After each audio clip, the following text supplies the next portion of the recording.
A confirmation regarding the audio, please, guys. If you're able to hear me out perfectly well, kindly confirm the same. Thank you very much.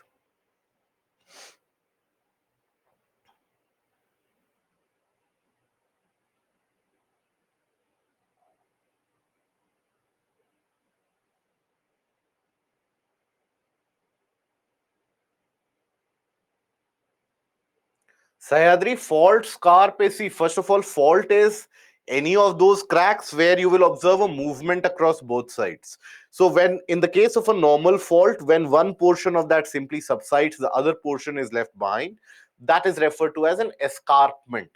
And that is what has happened across the fault, and that is referred to as a fault scar. For example, in the region of the western coast of India, you have the Western Ghats. Now, Western Ghats are not mountains, Western Ghats are actually an escarpment.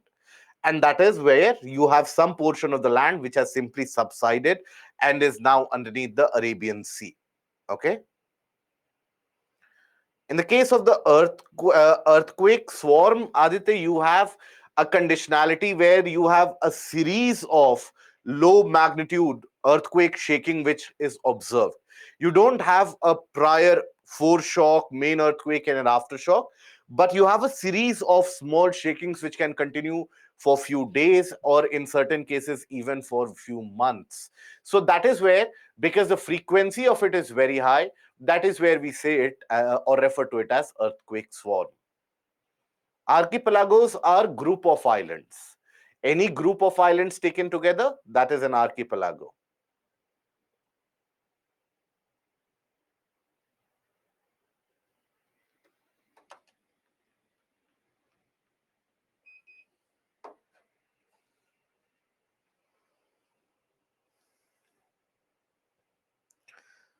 Please mark, sir, that topic is most important for exam. See, already I am referring to the topics which are relevant for prelims and the topics which are relevant for mains. Out of that, if you have a kind of an ambition that we should be having only 2 to 3 topics which are very, very important for examination, so let us kindly not be over ambitious. And at the end of it, I will let you know a couple of units that you can study. Okay, but right now, just be content with all those topics, and we are no longer in our graduation level, so that we have 5 topics, 5 questions, we are done in a night. So let's complete the syllabus and I'll tell you the units that you can concentrate upon.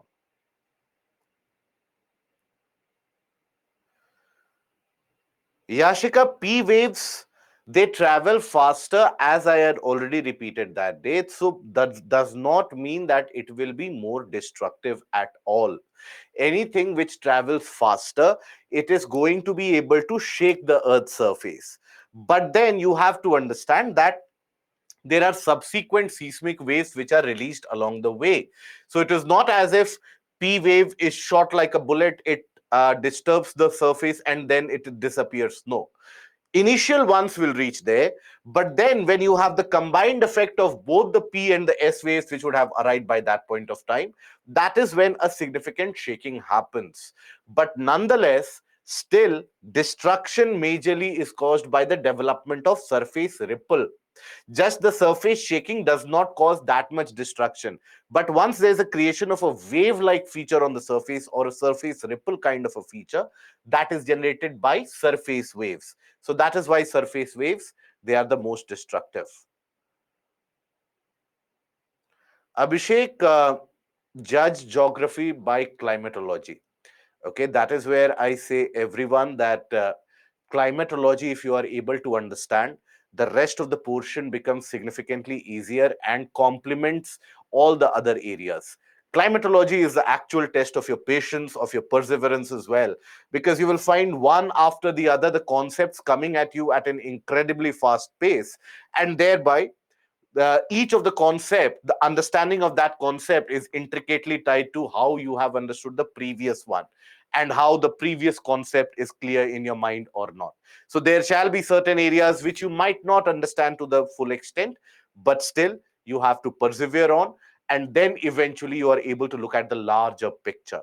So judge it after climatology. Okay, so now we continue with the last module of geomorphology, and that is the landforms. erosional and depositional. Now, in this portion or in this module, we shall also be talking about the various different forces overall that we have studied till now. So till now, we have studied about the forces which are acting from the interior of the Earth's surface, which is also referred to as endogenic forces. So endogenic forces, they are able to create earthquakes, volcanic eruptions, sometimes leading to faults, sometimes leading to faults, plate movements with respect to each other, plate movements towards each other, away from each other, creation of a newer crust, subsequent rising of the land because of a convection current. So all these events are basically initiated due to the forces which are acting from the interior of the earth. And why do forces act from the interior of the earth? Because there is lot of energy in the interior. And why do we have lot of energy in the interior? That energy has been trapped since the time of formation of the planet itself, and that is what we refer to as residual heat. So that residual heat is the major driver, so to say, for all the various impacts and effects that we see coming from the interior of the earth. So here, after studying all those, we shall finally be able to categorize them separately, that what do we mean by endogenic, what do we mean by exogenic, or the forces acting from the exterior. So in this module, we are going to study the various different landforms created as a result of exogenic forces which are acting. Now, this is again going to be relevant for your prelims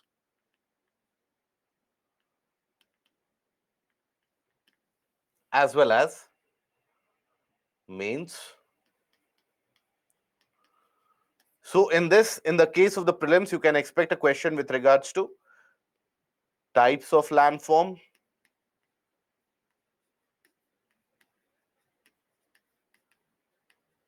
agent of nature,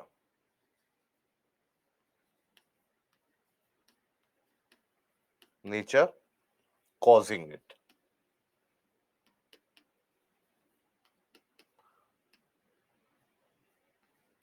its creation, right? For example, any kind of landform, whether it is created as a result of wind action or glacial action or river action, or even when you talk about, let's say, created by a river action, whether it is erosional in nature, depositional in nature.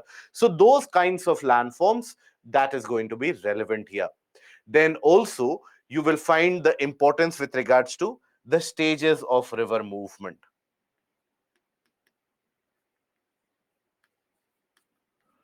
Of river movement.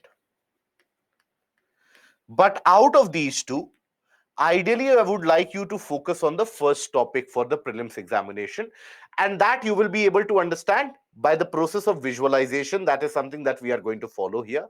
So, with the help of the images, you will be able to imagine it in a better way. The definitions, you will find it provided in the PPT and some portions provided in the additional reading materials as well. So, that should be more than sufficient. In the mains examination, generally from general studies perspective, this is an area which is not very frequented for the general studies portion, right? But for the optional area, this is one of the most important topics in geomorphology that you will come across. But for a general studies perspective, you'll get issues or areas with regards to landslides, right?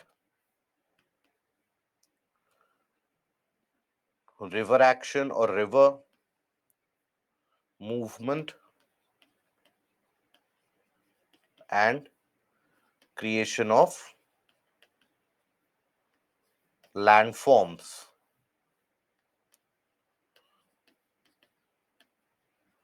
by rivers.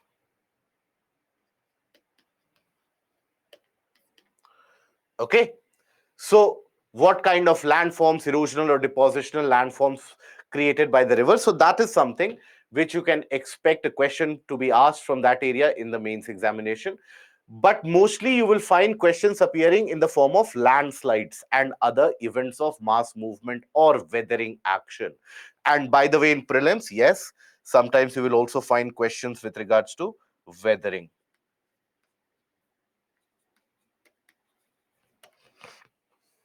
Now, here, the landslides, the portion of landslides that we are going to study, we are going to cover it briefly in the aspect that we are going to cover the basic DNA of what do we mean by landslides, what leads to the causation of landslides, and where is it and when is it that we experience.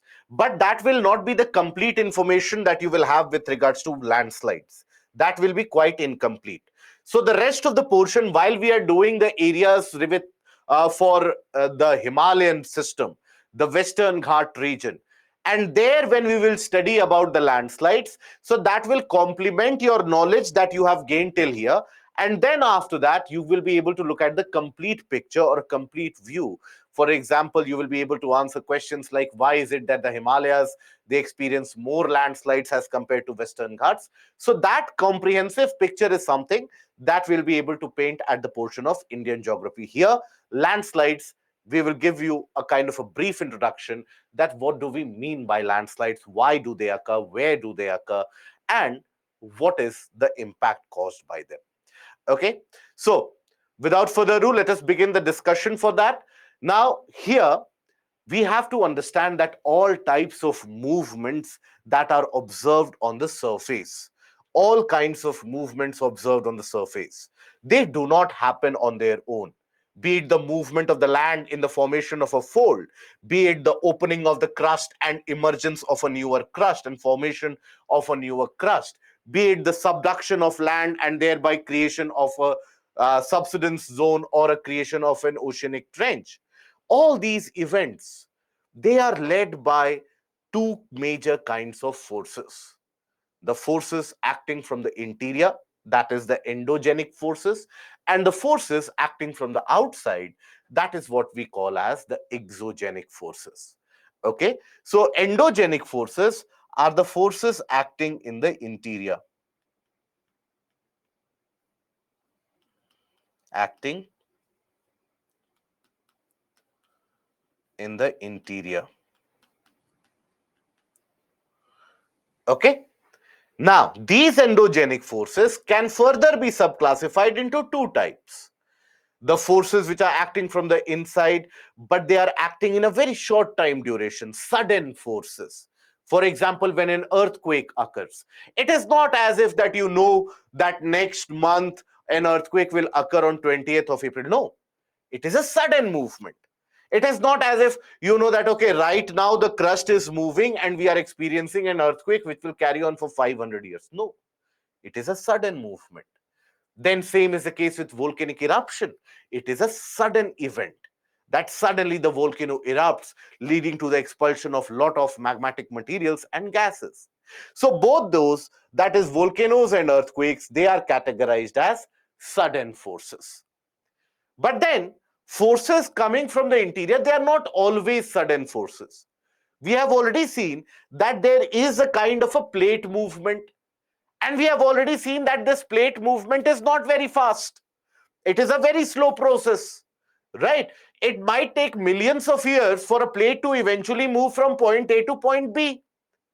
And at the same time, you also have to be aware that the slow moving forces, for example, even if the land is getting uplifted in a particular region, let's suppose this has been the land, okay, and it might be possible that because of the convection current or the heat which is being provided from the inside, this land very slowly over a long period of time might show a kind of a bulge like feature. But this bulge won't be created overnight.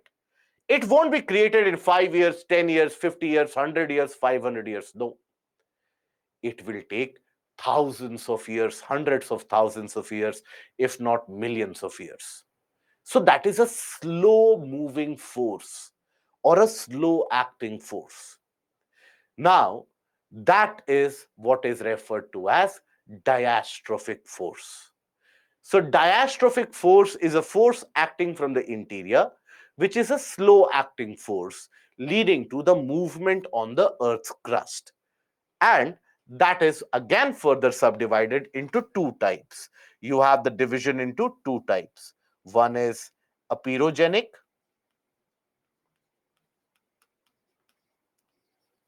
aperogenic, other is Orogenic. Orogenic refers to building of mountains. That is what is referred to as orogenic. Orogeny, orogenic, orography, orographic. Wherever you come across these terms, it deals with mountain and mountainous formations. Now, here, if you take a look at it, diastrophism is the process of deformation that does manage to change the Earth's surface. And it produces many of the basic structures that we observe, that we see on the surface, such as plateaus, mountains, folds, faults in certain cases. All of them, they are created by the slow forces. All of them are categorized under diastrophism, right? So all this folding, faulting that we have studied, all those are a resultant of diastrophic forces. So here, for example, a rock structure is there. Now it is because of the diastrophic forces, that is the forces acting from interior and forces acting at a slow pace. That is another feature of diastrophic forces. They act at a very slow pace. So that is where you will experience compression, due to which the land gets folded upwards. You will experience a kind of a tension, which might lead to the creation or the formation of a crack-like structure. You might observe a kind of a shearing of a movement, that is a transform kind of a movement. So all these kinds of movements you experience as a part of diastrophism. So diastrophism further subclassified into two types: aperogenic forces and orogenic forces. Now, what are these two? So orogenic forces we have already studied. These are the mountain building forces, and these lead to folding. For example, symmetrical fold, asymmetrical fold, then recumbent fold, nappy fold. So that is something we have already seen, isn't it? That is symmetrical, asymmetrical,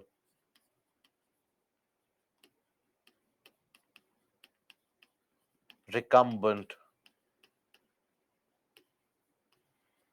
etc. Okay. And in the case of faulting, what do we observe? We observe normal faults, reverse faults,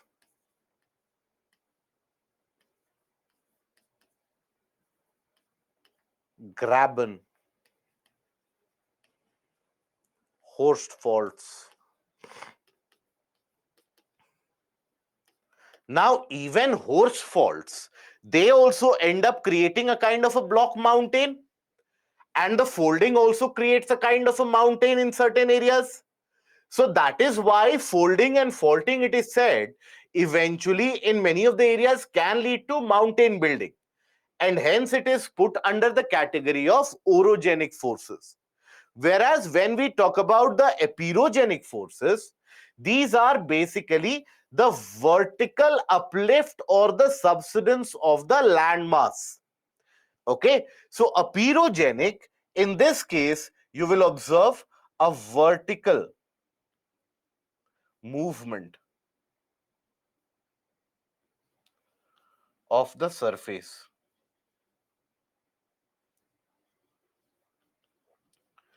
And in the case of orogenic, what kind of movement across the surface will be able to create folds, faults, etc.? What do you think? It is going to be good. Horizontal movement.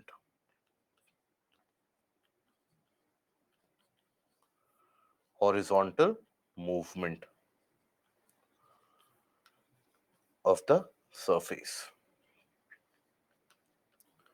So when we say aperogenic forces, in many of the areas you would have seen, or basically what ends up happening is, over a period of time, due to the heat provided, the land simply bulges up, or sometimes simply there is a sink down because of the downward convection current or because of various other features. So there's a hole of sorts which is created. So that is something which happens over a very long period of time, over hundreds of millions of years, where a land which was earlier like this, now after 100 million years, that land has gained a shape somewhat like this, like a plateau of sorts, because it has been pushed from underneath very slowly, 1 millimeter at a time, 1 year at a time.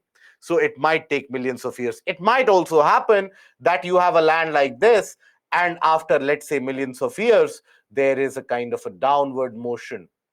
And what you observe is a kind of a basin like creation. So that is again a pyrogenic force. Okay, so those are your endogenic forces. Now, when we take a look at exogenic forces, what do we mean by exogenic? Exogenic means anything which is acting on the exterior, which is acting from the outside. That is what is referred to as exogenic forces. Okay, so these are the forces acting on the outside.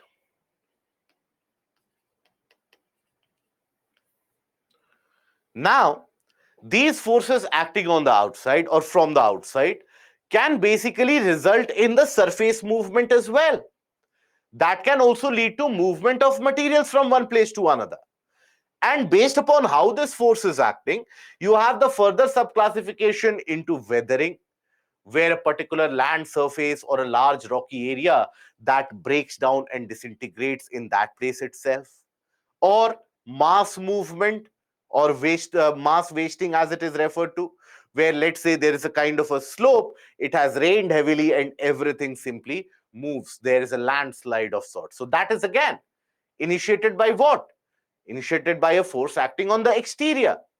So any kind of a land movement event, whether landslide, whether rock fall, whether debris fall, mud flow, earth flow, any kind of movement that you see is a resultant because of there is a force acting from the outside. Which force? Maybe excessive rainfall, maybe river movement, maybe a glacier has moved from that area. So there, all of these are acting on the surface. For example, even if, let's say, you consider a large rock. Now, this large rock, over a period of time, let's say, has developed or basically is exposed to what? It is exposed to huge amount of rainfall. During night time, it will get very cold. If suppose it is in colder area, during night time, it will get very cold. When materials get very cold, what happens? It will contract, it will shrink. Then again, next afternoon during the sunshine, it will expand. So all these are forces acting from the outside. But what is it leading to? It is leading to the rocks developing cracks, multiple different and definitive cracks, isn't it? Now, that when they develop cracks, then these materials can move from this place. They will get deposited somewhere else. And that is where, once a larger rock breaks down, it is breaking down because of forces acting from the exterior. Okay. And similarly, if a river moves, it will carry off materials from one place, deposit it somewhere else, depending upon what is the speed of the river. If the river is moving very fast, it will be able to carry materials for a very long distance. If the river is moving very slowly, maybe after a few hundred meters, it will start depositing materials. So that is where the portion of erosion and deposition also, if you consider, all of these are forces acting from the outside and thereby being able to influence the movement on the Earth's surface. So that is referred to as exogenic forces. One by one, we'll pick up each one of them and we'll try to understand what do we mean by weathering, what do we mean by mass movement, and what is it that we mean by erosion and deposition. So we start with the process of weathering. Now, weathering, again, it is one of those terminologies of geography that you will find now being used even in your normal English vocabulary and language, right? So you will hear about the term weather the storm and so on, or basically, I'm completely weathered after studying for 22 hours or so on. So, what is weathering? Weathering is that particular geographical phenomena whereby a large rocky surface or any kind of landform which is present under the external influences, they break down or disintegrate into multiple smaller particles at that point itself. It need not be carried somewhere else for the breaking to happen.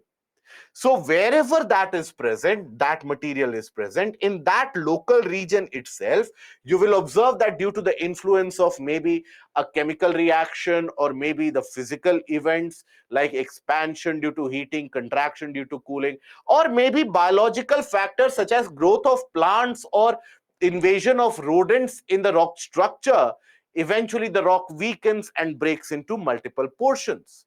That is weathering. So, it is the action of climate and weather, animals and plants on the land surfaces to break down biologically, chemically, or physically. By the process of weathering, large rocky areas, large rocks disintegrate, disintegrate into smaller parts. Okay? Why? Under the influence of external agents.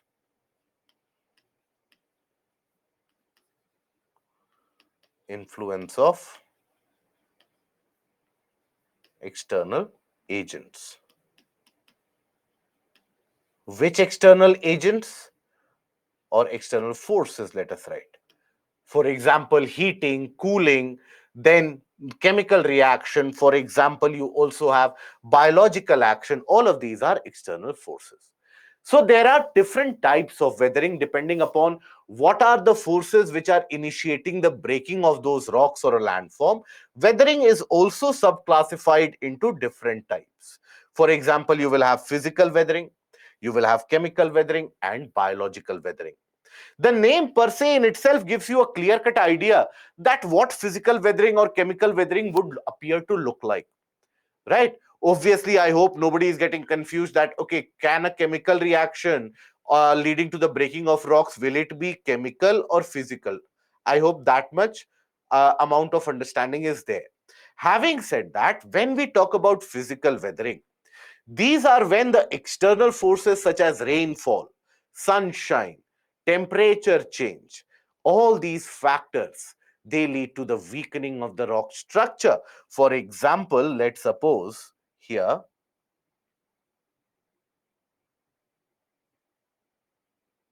let's suppose you have a larger rocky structure.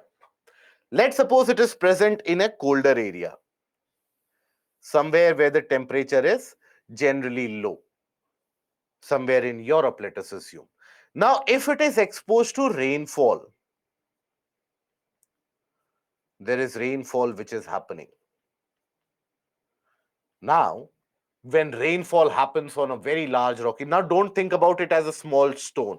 Think about it as a large rock having an expanse of many, maybe 100 meters or 50 or 70 meters, something like that, that big. So obviously, there will be weak portions. There shall be certain cracks also.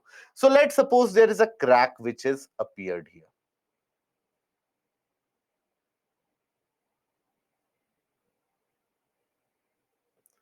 Okay. Now, when this crack appears, this rainwater which was falling, this rainwater will start to penetrate and percolate through this crack. We can say that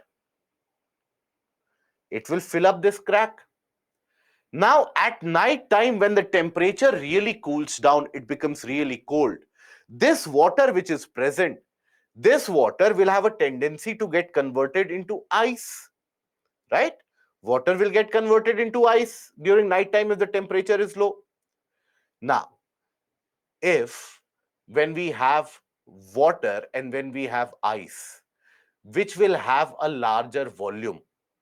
Will the solid ice have a larger volume or will the liquid water have a larger volume? What do you think? Very easy.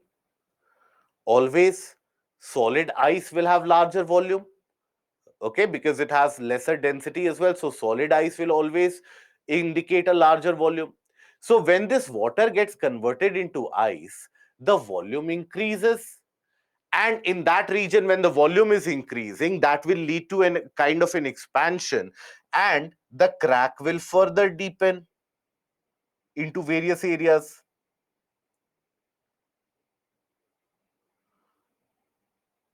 Okay.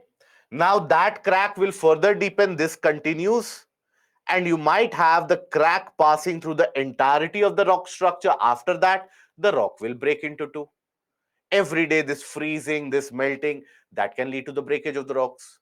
Or let us suppose you have a condition where you have a comparatively smaller rock surface. Again, let's assume it is present in the region around Rajasthan, where during the winter season or during this time of the year, the daytime temperature gets very high, nighttime is pretty pleasant or cooler.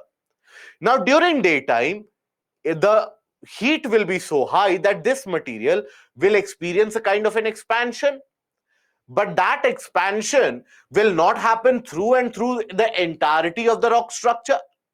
But let's suppose the rock is so homogeneous that the entirety of the rock structure expands, and during nighttime it contracts. So every day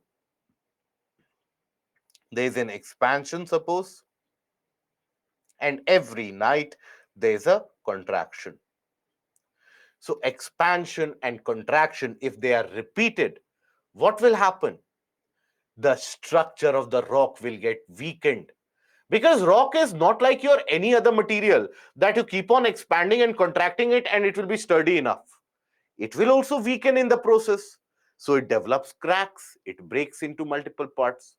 So all these categories of weathering, they will come under the portion of physical weathering, where you have the physical forces which are acting from the outside. Those physical forces are influencing the breakage of the rocks in general. Okay. Now, that is the portion of physical weathering. When we talk about chemical weathering, in the case of chemical weathering, what happens is that you have many of the rocks, they consist of minerals which are soluble in materials such as water. Okay. Suppose you have rocks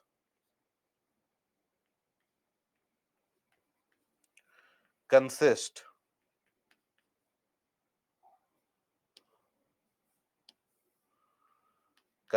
of materials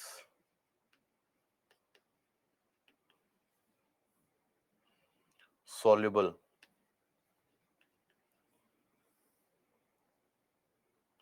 in different liquids. For example,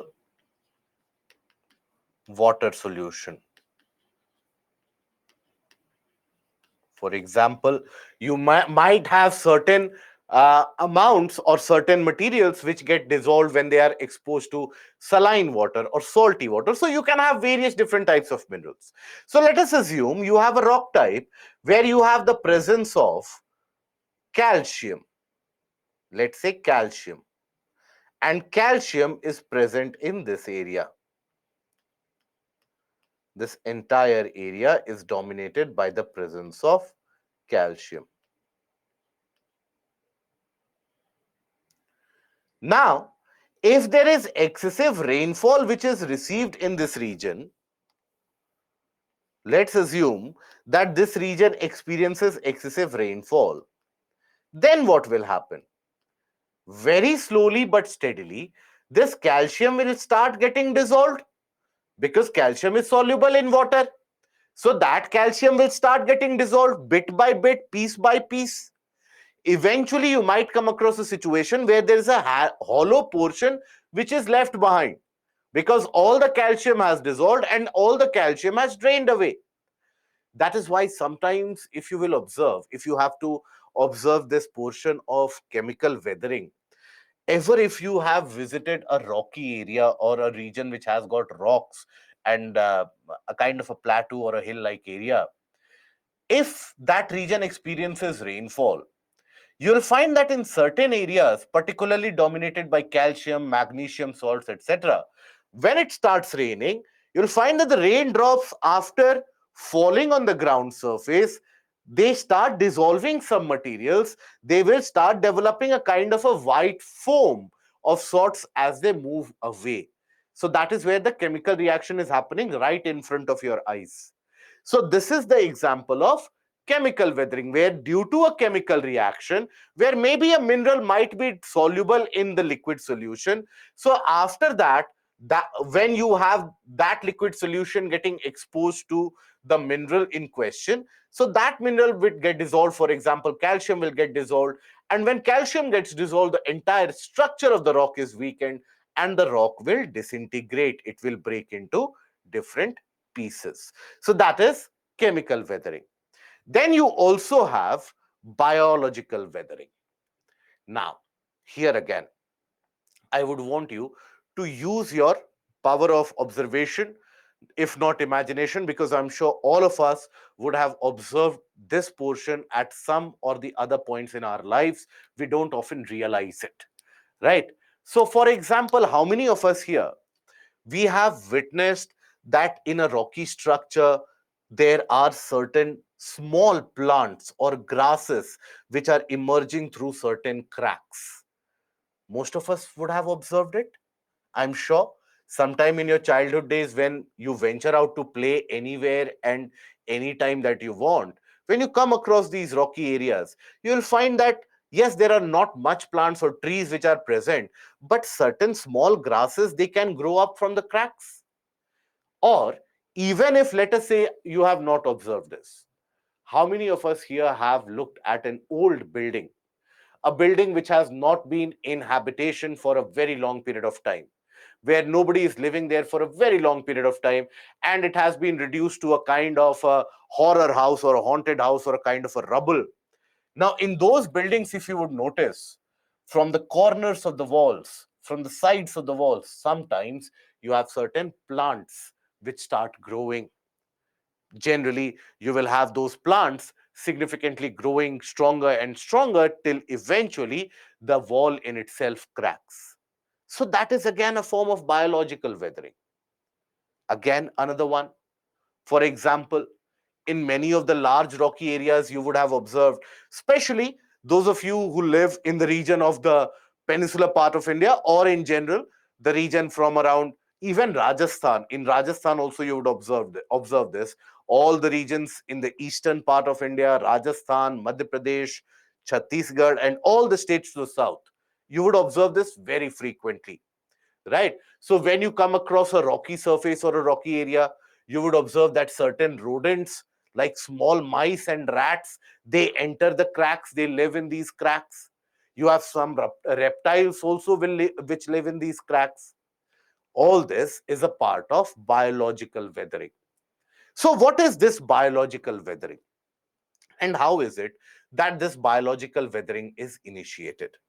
So here you have to understand that, let's suppose, and I will take you back to the earlier scenario so that you understand, you get a clear, comprehensive picture as well. So let's suppose, due to the occurrence or the causation of this rainfall, where the crack had expanded a bit and so on, let's suppose there is a development or existence of a crack. Now, in that crack, if assume that there is a rodent or a rat which starts living in that crack. Now, what do the rodents consume? What is it that they eat? They will eat seeds and nuts in general, right? So they might inadvertently be able to bring a nut from a fruit or a seed along with them, or a kind of a small stem, it might happen. And there, when it is left behind, that starts growing. That starts growing into a kind of a plant. Now, when a plant grows, then what happens? It will have roots. These roots in order to get the availability of minerals in the form of salts, it will start spreading across these cracks. And as the plant will grow, it will grow thicker as well,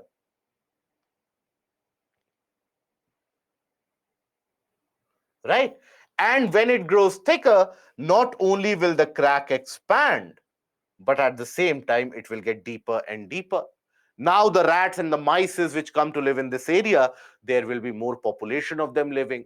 So they will be able to dig deeper burrows that will further weaken the crack. And after a repetition of this process for many, many years taken together, the rock might develop a crack and might eventually break down into smaller pieces.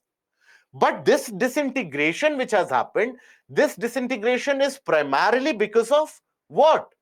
Because of biological factors, plants and animals. Hence the name biological weathering. Okay, right? Yes, rodents also drill through rocks. Without soil, plants, they will grow in rocks. I don't know if you have ever observed this, but sir, this is something which happens, that if there is a crack, see, why is it that plants need soil? For the availability of nutrients to provide them stability. These are the two factors for which the plants need soil. The plant does not know that, okay, this is the soil that I like, so here I will grow. This soil is not friendly with me, so I will not grow here. They have the two simple utilities that they have to derive. Now, the cracks in these rocks, they will be able to provide the same facility. How? Stability will be provided because the rocks are stable. They will not allow the plants which will grow to fall down or to droop down. Secondly, the availability of material, minerals or nutrition, that will also be present because the rocks, they are enriched with various different minerals and materials. And that is where the roots, they will penetrate in the cracks. So that is why plants will generally end up growing in the cracks. Next time when you visit a very old building, by very old building, it does not mean that a building which you earlier used to live in. No, building which has been in place for a very long time and where nobody has lived for a very long time, you will observe the growth of shoots of banyan tree, peepal tree. All those trees, they start growing through the cracks in the walls. So why do they grow in the walls? Where is it that they are getting the nutrients? From the calcium and the cement which is present. So the iron filings which are present, or the iron rods which are present, that also provide them some nutrients. The calcium components, they are rich in, the cement components rather, are rich in calcium, magnesium, some amount of silicate. All of that keeps on providing them certain nutrients, and that is how they grow. Okay. Now, here, when you think about it, all these processes, it is not as if they act separately, that in this part of the world only, let's say, physical weathering will happen, in this part of the world only biological weathering will happen, etc. Generally, all of them, they act together, they act in conjunction. That is where you will observe, due to physical processes, a crack might develop. Due to development of a crack, biological events might happen.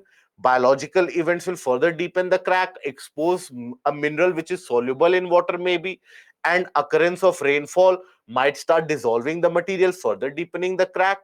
So, oftentimes out there in nature, all these three events, they end up happening simultaneously. That is what is weathering. Okay. Now, after this, we come across mass wasting, which is also referred to as mass movement.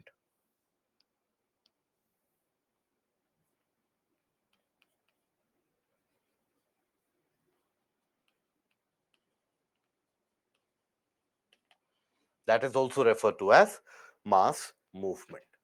Now, what is it? The name in itself tells you, when things start moving in mass, that is mass movement. But why is it that the things will start moving in mass, and from where will things start moving in mass? Does that mean that the land around me will start moving suddenly someday? One Saturday or Sunday, I wake up and I find that the land is moving because today is the day of mass movement? No. So that mass movement is always initiated by certain set of factors. And in certain areas only and conditions only, you will experience that. So basically, in simple terms, it is a large scale movement of rocks, soil particles, debris, pebble, gravel, everything taken together when they start moving down the slope. Okay, when they start moving down the slope, if this is the slope, and they start moving down the slope, right? So that is again a portion of mass movement. Now, why are they moving down the slope? That is because of the influence of gravity. The gravitational pull of attraction will pull anything downwards, right? So let's suppose there is a kind of a slope which is in existence. A slope which is in existence. And let's suppose here there are a lot of materials which are present. Loose soil. Loose soil, rock pieces,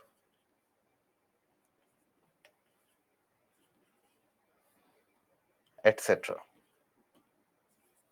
Now, in the event of causation of rainfall or occurrence of rainfall, this loose soil will get oversaturated with water.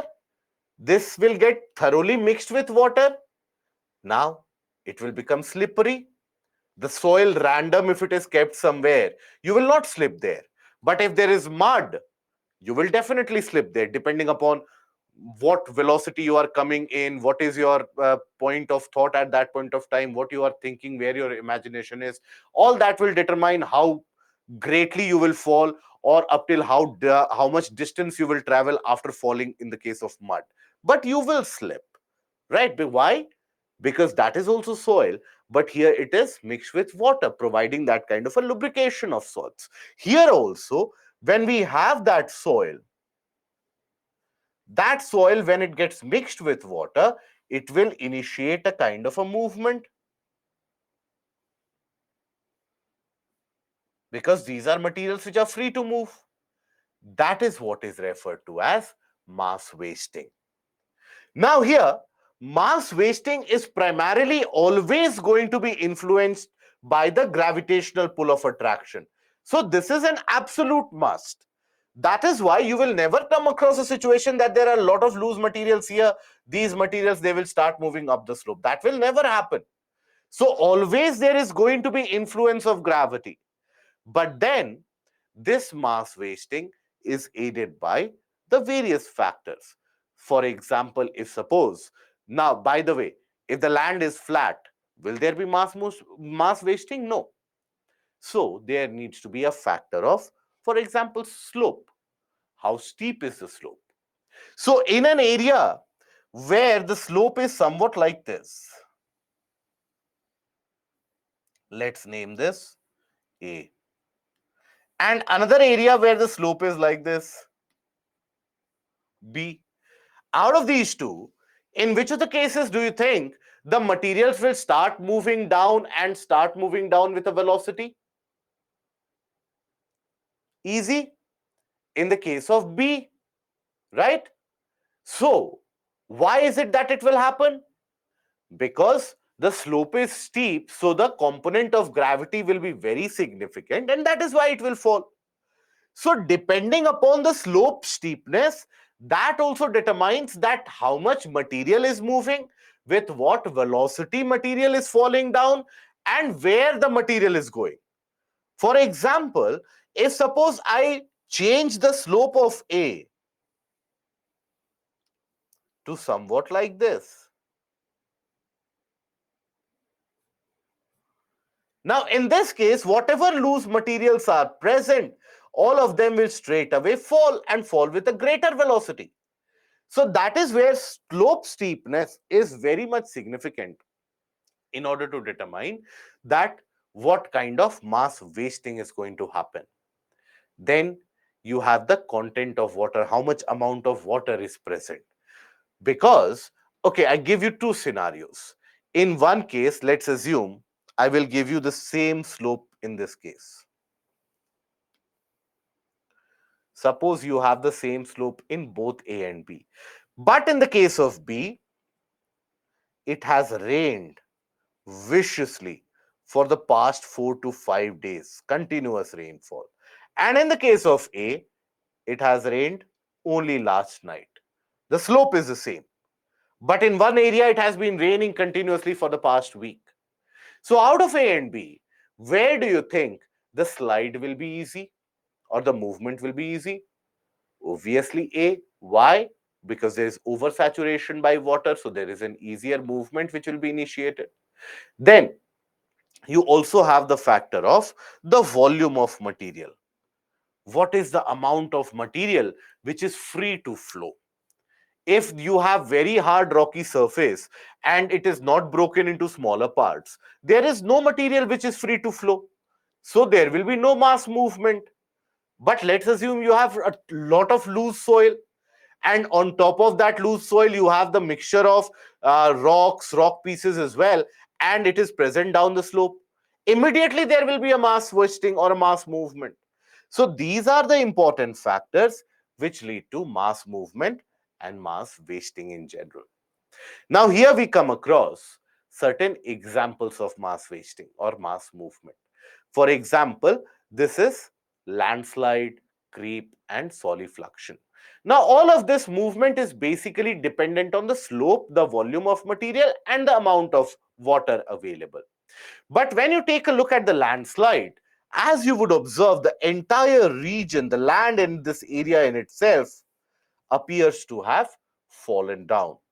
So landslide occurs when the slope is comparatively steeper and when there is excess amount of water and lot of loose soil or short rooted grasses which are present, those kinds of trees or plants which don't have deep grasses or deep roots. So they can also be rooted, they can also be removed very easily. So all those you find in the case of landslides. So landslides, if you will observe, a landslide is defined as a movement of a mass of rock, debris, or earth down the slope.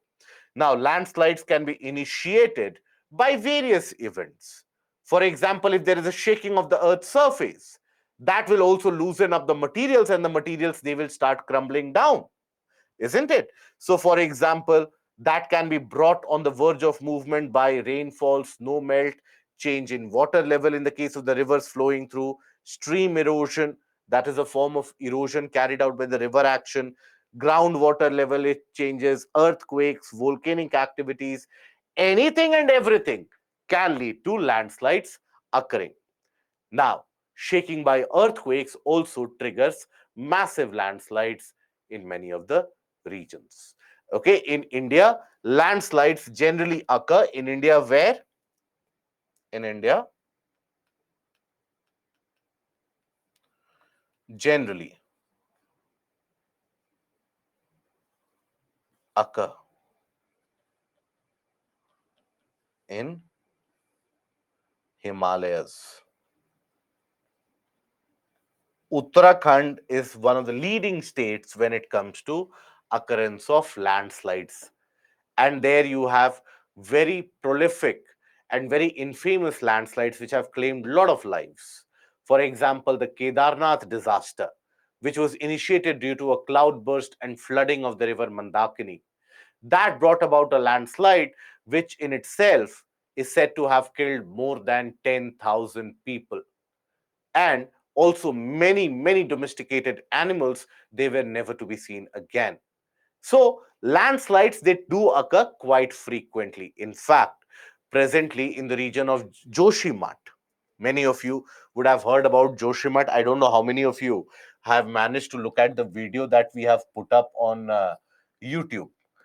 Um, any of you who has not seen that, I would recommend you that it is a short video of 1 minute.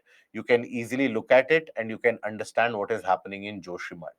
But very briefly, if I were to tell you that what is the exact thing happening in Joshimath in a very simple terms, in a kind of a layman language for someone who has no clue what is happening in geography. So if I tell you that, no, it's not of 7 minutes, Swarufuddin. It is a 1 minute YouTube short video that I'm talking about. So suppose there is a mountain or range of mountains, rather, range of various mountains which exist in the form of the Himalayas. That is what we have, right? Now, long time back, obviously, since the time of the formation of Himalayas, you always had the occurrence of landslides that have always been a consistent phenomena in that region. So these landslides, they, when suppose materials from the, here let me give you an example. Suppose materials, they are falling from here. Where will they go? The extra material. They will get deposited at the bottom, isn't it? So just like that, from here also, if you have landslides which are happening, where will the material go? Material will accumulate in the bottom, right? So such ancient landslides have happened across the Himalayas throughout the stretch because they receive heavy rainfall also. The earthquakes also keep on visiting the area. So due to that shaking, a lot of landslides happen. Now, whenever these landslides happen, the materials get deposited closer to the foothills, what are also roughly referred to as landslide deposits. Okay, that is something which we also refer to as landslide deposits. So, like this, here you have the presence of an old landslide deposit.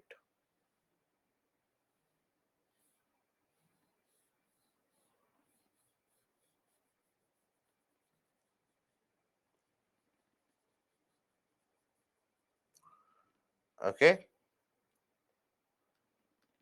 very old landslide deposit. Now, this very old landslide deposit, if I were to ask you randomly that what is it that constitutes this deposit, or what is it that you will find in this deposit, what is it that you are going to answer, or what will your answer be in that case? If I were to ask you that, okay, this deposit has been created as a result of an occurrence of a landslide, what will be constituted in this pile or heap? Very good, rock and debris, right?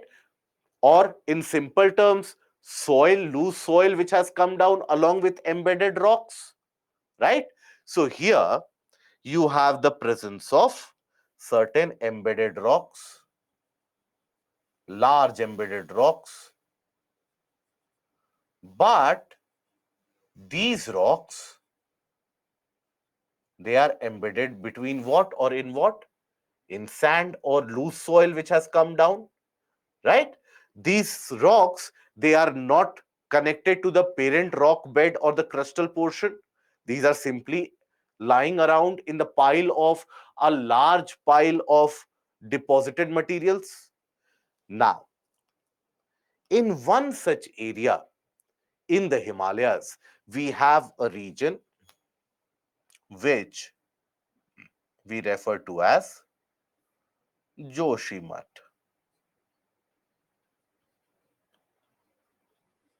There is a settlement which has happened, and that region we refer to as Joshimath. In other words, the entire region of Joshimath is sitting on a pile or a large portion of an ancient landslide deposit. That is what Joshimath is sitting upon. And the large base rocks that we see in the case of Joshimath, that constitutes the region of or the ground of Joshimath, that is not connected to the crust. That is something which is embedded in mounds and piles of loose sand or loose soil. Now, under these conditions or in these situations, if Swarufuddin, real reason behind Joshimath incident, what is it that we are discussing about, my dear friend? Are we discussing something different? Is it that we are discussing about oceans right now? We are discussing that only. It is not a conspiracy theory that we are discussing. That you are asking, give me the real reason. This is something that media is telling us, but the real reason is something else, that Chinese have pulled the floor underneath us. Is that the case? So please pay attention what we are talking about. So here, when we say that basically, let's say in that region you have excessive amount of rainfall, which does happen from time to time in the region of Himalayas. Now, excessive amount of rainfall which has happened in that region, what will it lead to? The soil that will get oversaturated. It will develop a kind of a muddy feature. And this Joshimath that you see, in that larger scheme of thing, it might appear very small. But then if you will observe that you have had buildings, construction, etc., which is going on rampantly, unsustainably. Now, all of them are already imposing their weight on the ground below. On top of that, you have rainwater, construction materials have weakened the area further, and other factors are also there. You have, due to construction of one of the dams, you have the river channel which is diverted, and that is also creating a wetter situation, that is also in a way moistening that area. So the soil in that region or the base in that region gets oversaturated with water. There is significant amount of water which is present. So there will be an associated fluidity available as well. So that is when the region starts to flow in a way. How does it flow? So here, if you observe a kind of a slope like this, okay, imagine. Now everything is weaker. What will happen? You will observe that this entire thing simply crumbles and starts moving. It starts crumbling. It starts sinking there itself. That is something which is happening in the region of Joshimath. Why? Because it is lying on an ancient landslide deposit. Now, does that mean that we should all be watchful for that where these ancient landslide deposits are? Absolutely, yes. If you want to save human lives, you have to be. So, does that mean we should not settle on any of these deposits? Absolutely not. You settle down there. You belong from that area.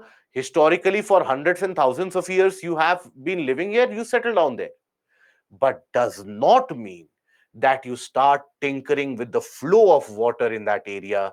You start channelizing the flow of water in that area in such a way that it is going to moisten the soil, it is going to lubricate the soil to facilitate the flow. That is why, despite all the various measures that the government started taking in a panicky state, where the government, they, first of all, evacuation was immediately necessary. The government, they started, in a way, breaking the buildings or causing the collapse of various different unstable structures. Everything the government was doing, but still it was sinking. That is because the soil had become saturated. Regardless of whatever you would have done, it would have sunk. To understand this in a better way, do one thing. And this will not give you the exact idea, but it will give you some amount of information. I hope that most of you would have come across in your kitchen, sometime or the other in your life, you would have come across a dry flour, or what we refer to as atta in general, which is used to make chapatis in general. So, dry flour, or take the case of refined flour, any of these, which is very fine. Now, that dried portion, mound it up in a form of a heap rather, and in between put certain kind of slabs, maybe biscuits or anything which represents a kind of a slab of sorts. Now from top of it, if you impose a kind of a weight, and along with it, you are also pouring in water in some or the other area, what will happen? The entire region will crumble. It is not as if it will start flowing from the sides. No, the entire region will crumble. That is a sinking thing which is happening. That is exactly what is going on in Joshimath. So that is the real reason behind Joshimath. Okay. So I hope this is clear. And this is something which has been in the offing for a very long period of time. It is something where Joshimath, Chamoli, Uttarakhand, Pithoragarh, in all these areas, this is something which has happened for a long period of time. Okay. And yes, that is the real reason. Regardless of whatever you think, that is the real reason. Now we come to the portion of creep.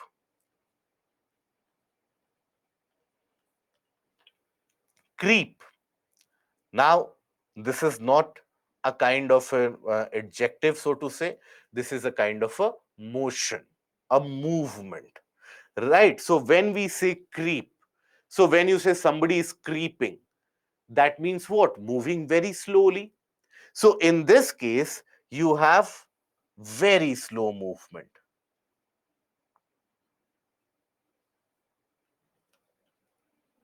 Very slow movement.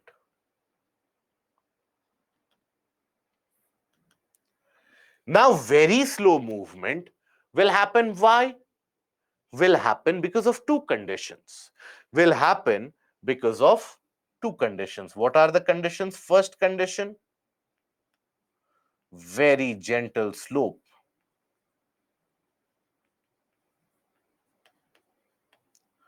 And second condition, lack of water. So here, the slope is very gentle. In a way, you will observe that the slope is very, very gentle. In such a manner that maybe with naked eyes you will not get an exact idea whether the slope is in that direction or that direction. So that gentle a slope. And also, if there would have been excessive water, it would have initiated a flow of mud, earth, debris in a particular direction. So water is also less. So if you have the presence of loose soil in this region, very slowly the loose soil will be moving down the slope. That is what is referred to as a creep. So this movement can be very, very, very slow, something that you might not be able to discern with your naked eyes as well. So for example, it might move 1 centimeter in 1 month.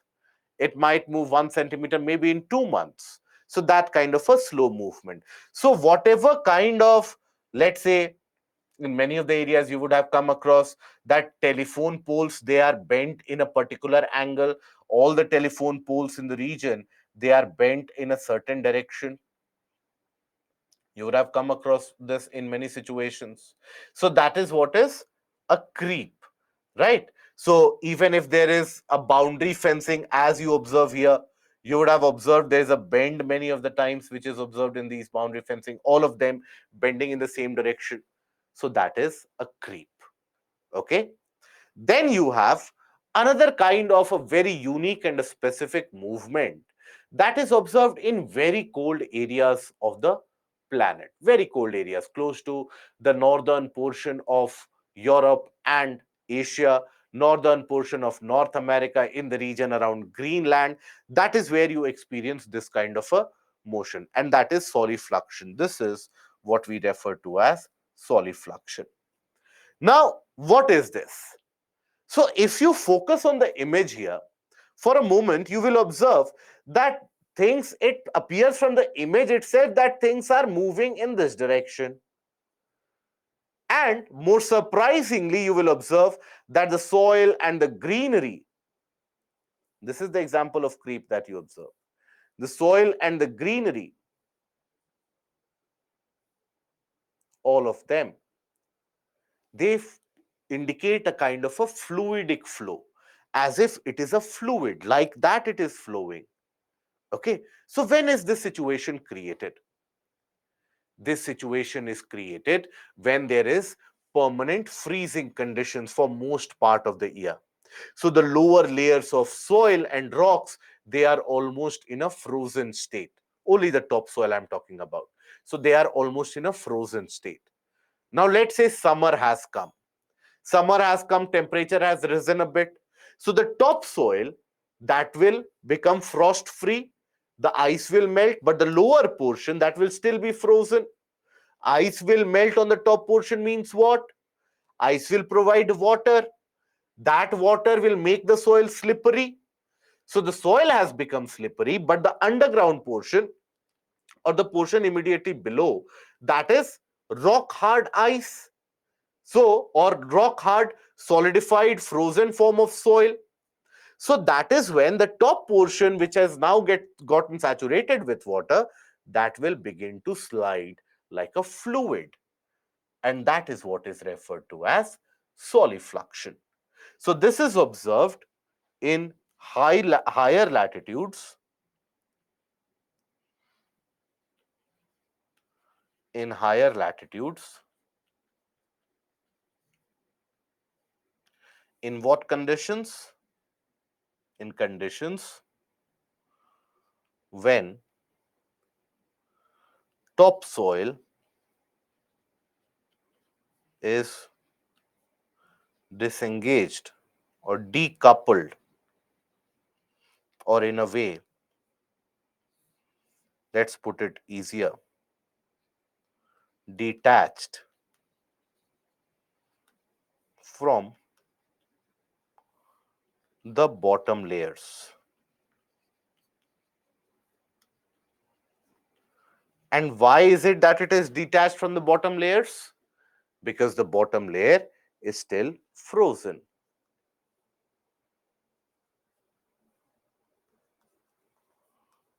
Bottom layer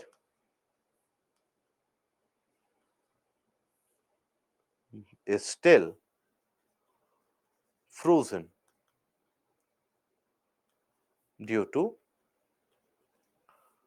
low temperature.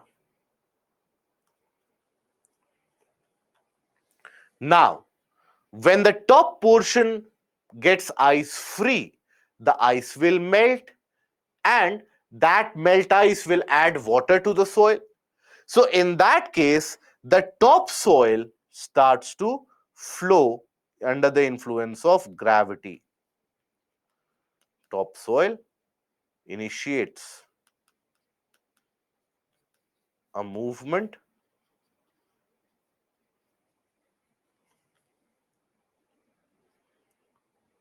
under the influence of gravity.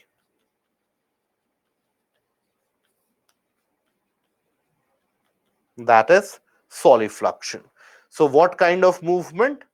Fluidic kind of movement. These are the areas which are relevant for your prelims examination. Okay, so it is very important, guys, to be able to visualize this, because in all the books of your current reference books that you come across, you will find very bland kind of description given in the book. You as a candidate are supposed to mug up that. Many of you will never even open the book after you are forced to do that. So that is where the subject is left behind. You never even read the rest of the subject and you suffer at the end of it. So please don't let that happen. That is where this particular portion of geomorphology, we have made it image heavy. The pictures are present in major predominance, and use that in order to have a better imagination and a better perspective as well. Okay, now then this is the aspect with the landslides. Then we come to the portion of gradation.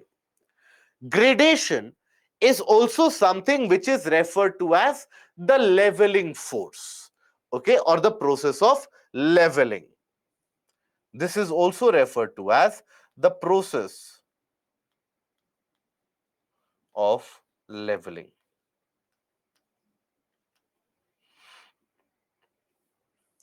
Biswajit, the lack of water in the case of a creep is is the one factor due to which the movement is very slow. If there would have been sufficient water, it would have simply started sliding down. So because of lack of water, that is why the movement is so slow. Okay, so that is a process of leveling. What is leveling? So suppose I have a region which is somewhat like this. Now, if I were to level it down, what will I do? I will remove some materials from here. I will put some materials here, right?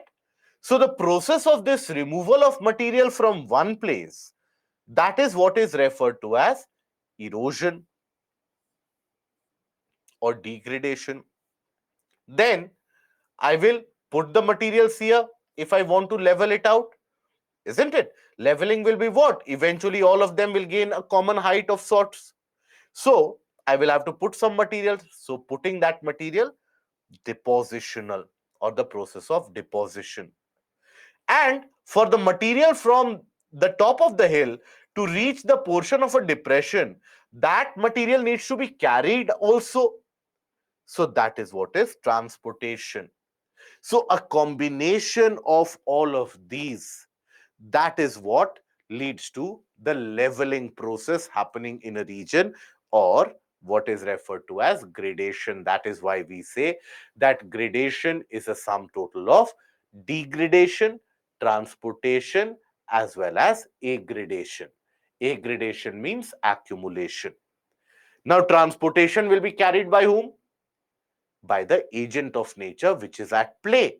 So it can be running water, underground water, glacial movement, wind action, sea wave, any of these events. They will carry materials from somewhere, deposit them somewhere else.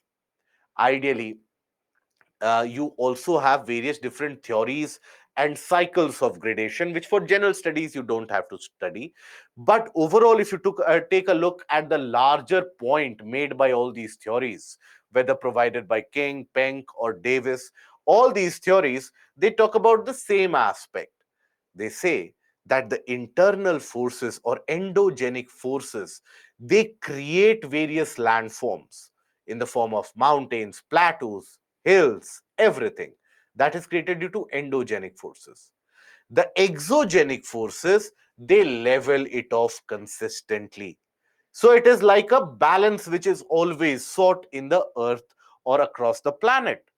For example, take the case of our own Aravalis, the Aravali ranges. Now, these Aravali ranges, they are one of the older mountains across the globe. It is estimated to have been formed long time back, much, much older than many parts of India were formed. Now, these Aravali ranges, evidences indicate that at one point of time, these were supposed to be so high that the top used to be frozen completely under ice, and you would have had the movement of glaciers there. But now take a look at Aravalis. If you have enough energy and if you have carried enough energy drink, you might be able to climb the Aravalis in one go. So what has happened? A once mighty mountain has been leveled off. So that is why these external forces of the river action, wind action, glacial action, etc., that is something which carries out the leveling, and that is also referred to as the leveling forces. So here we are going to study the various different agents of gradation. We are going to study how is it that they end up creating different kinds of landforms, what those landforms are, etc. So we will be starting with the river movement. How is it that the river ends up creating various different types of landforms? As you can see, river creates erosional landforms, depositional landforms, and a variety of them for that matter. So all of that we'll be taking a look at. So first of all, we shall be taking a look at the stages of river movement. So when a river moves from its origin to the end, it is not as if it will be moving across the same line. It will be encountering various different slopes, steepness of slopes, and so on. For various different levels, it will be encountering that, isn't it? So when we say stages of river movement, let us assume that you have a condition where there are mountains,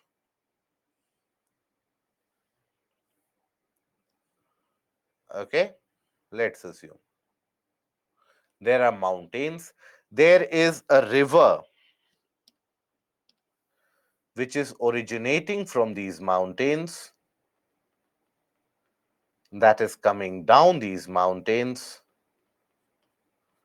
and eventually flowing into the plains, let us assume, and eventually meets the sea out there. Okay. Now, Here, the river will indicate different behavior and different property, whether it is in the mountainous region or whether it is in the plain region or whether it is meeting the sea. Why? Because the speed of the river, that in itself will be liable to change, that will be changing. So here, can we not say that speed of the river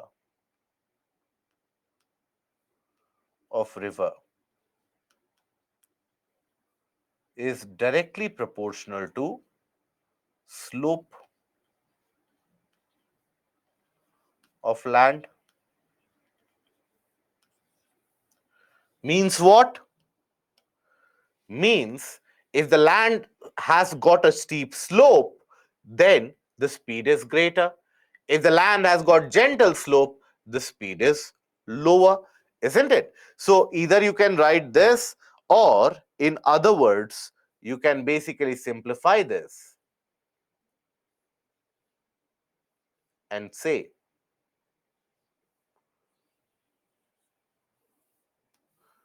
speed of river faster in the case of steep slope,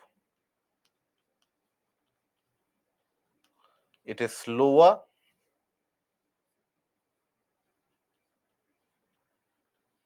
in case of a gentle slope.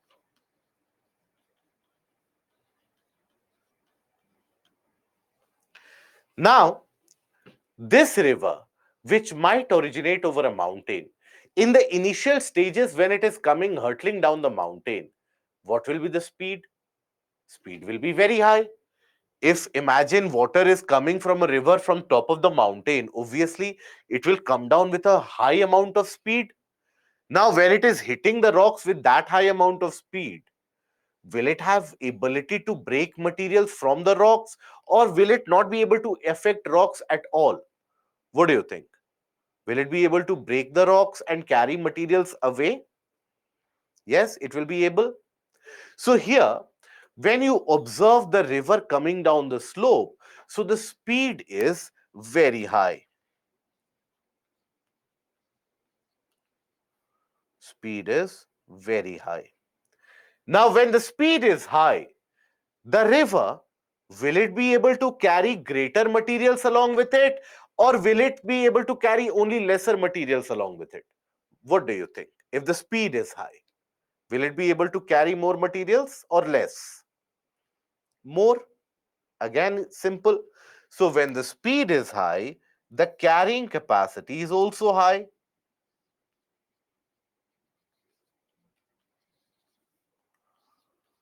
Carrying capacity, that is also high. That is why, in the case when the speed is high, the river is able to carry a lot of materials along with it. As soon as the speed slows down, the ability of the river to carry materials, that also reduces, and reduces quite significantly. The river is no longer able to carry the materials along with it. So that is why you will find that when the river is close to meeting the sea, or in the plain area when it is moving very slowly, it will start depositing a lot of sediments that it has carried away for a long distance. Overall, the river's movement or the river's course can be divided into three parts. That is the upper course, the middle course, or the lower course.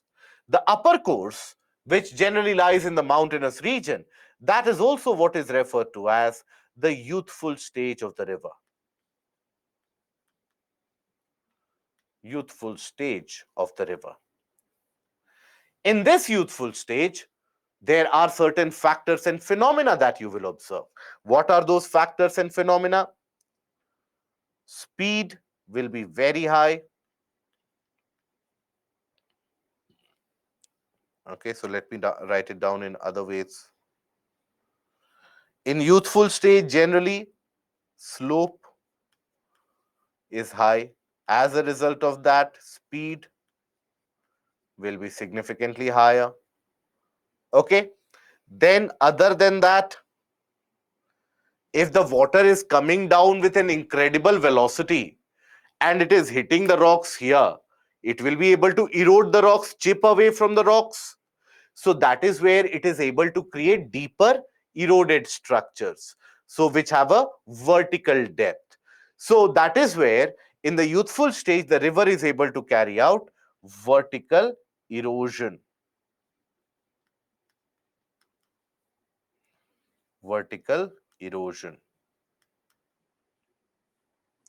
And vertical erosion will lead to formation of deep valleys, deep gorges of sorts. So those are carried out by vertical erosion. Gullies, etc., you will find them to be in existence. And here also amount of erosion is very high. Amount of erosion, that is very high. Why? Because the speed is high, so the carrying capacity is also higher. Then, in this phase, mostly you will have erosional structures which are created due to continuous erosion. Then you have the middle course. That is where the slope starts to reduce. This is also what is referred to as the mature stage of the river movement. Mature stage of river movement, as it is referred to. Now, in this mature stage, again, what do you find? You will come across a situation where, first of all, speed reduces. Why? Because the slope has reduced now. And with this reduction in speed, carrying capacity also reduces. Carrying capacity reduces. When the carrying capacity reduces, then what happens? Erosion and is less rather, and deposition is more. Why? Because as the materials are carried by the river, those materials, they are carried and are facilitated because of the high speed that the river is moving with. So if the river does not have that speed anymore, what will happen to all the materials that it was carrying? It will start dropping them there itself. So that is where they create large plain-like structures, floodplains as they are referred to. So that is how those structures are created. Okay. Then you have the lower stage. This is also referred to as the old stage of river movement. Now, old stage of river movement.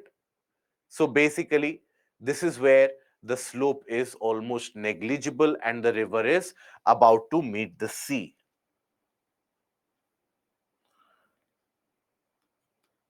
So slope is negligible.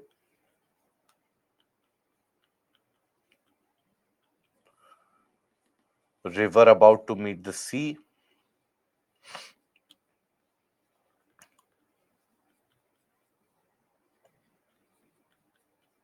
Now, as the river is about to meet the sea, then what will happen with speed? Speed is very low. When the speed is very low, then what will happen? You will have greater deposition and almost or negligible erosion.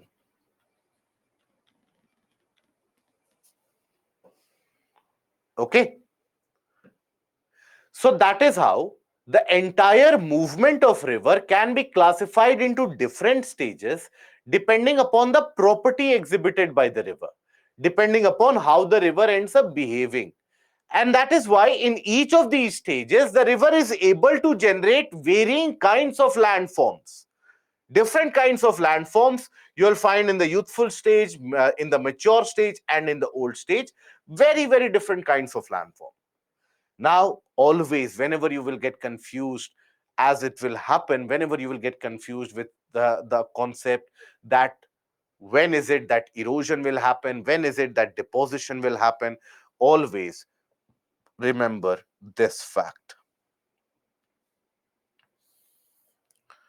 Speed is proportional, or the carrying capacity rather, is proportional to speed.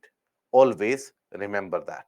If the speed is high, carrying capacity is high. If the speed is low, the ability of the river to carry materials, that also lowers. Okay? Now, then after that, we come to the various different landforms which are developed by running water. And in this case, running water, we are going to refer to it as the river.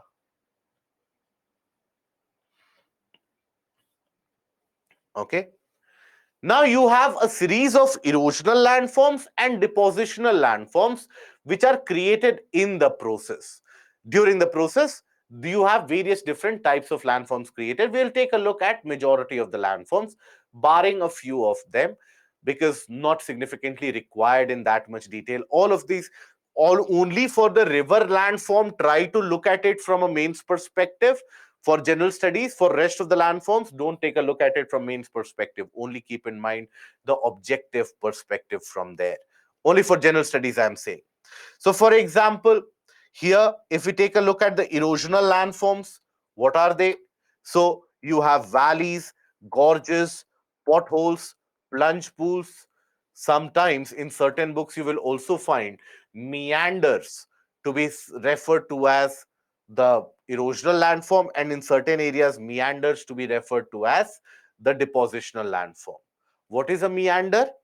A snake-like feature that you observe in the river course, a snake-like path that is observed in the river course. So in order to simplify it for you guys, we'll just simply say that meanders, they are erosional come depositional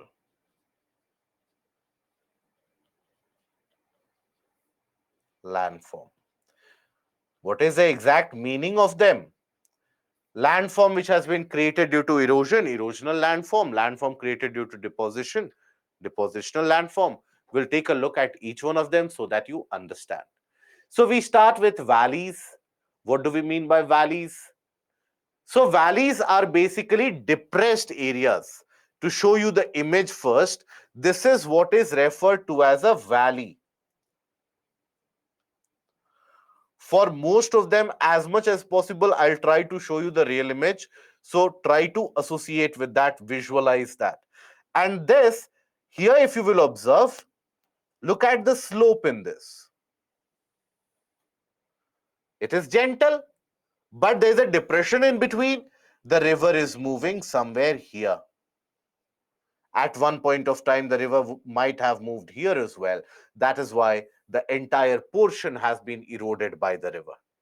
Okay, so this river basically, as it is moving in the valley, it will be depositing materials in the valley. Now, the same kind of deposit is carried out by many rivers as they move along. And that is what we say as plain deposit, or deposits which have made plains. But nonetheless, you have a sharper kind of a valley structure as well, where you have vertical, almost vertical walls and very narrow bottom. And observe in the image, this is where there is a movement of river which is observed. So this is what is referred to as gorge.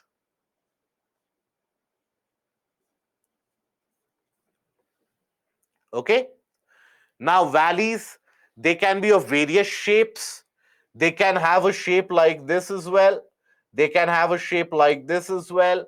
So U shape, V shape valley. There is also something referred to as I shaped valley, which is very much similar to that of a gorge. So now when I bring you back to the definition, first of all, one of you have had even mailed it to me that learning definition, is it important for geography? So please never try to learn the definition. Understand the definition and try to recreate it on your own. That is something which will give you the ability to write If needed, for any term you will be able to write 30 words, or if needed even 300 words are something that you will be able to write. So always try to understand a concept and recreate in your own language. So valleys are depressed areas of land scoured and washed out by the forces of gravity, water and ice. Conspiring forces of gravity, water, and ice. All of them, they can act independently, separately, or can act together as well. And overall, they will create a U or V shape. So this is found in youthful stage of the river movement, where the river is in extreme youthful stage. In fact, all of these, you'll find in youthful stage.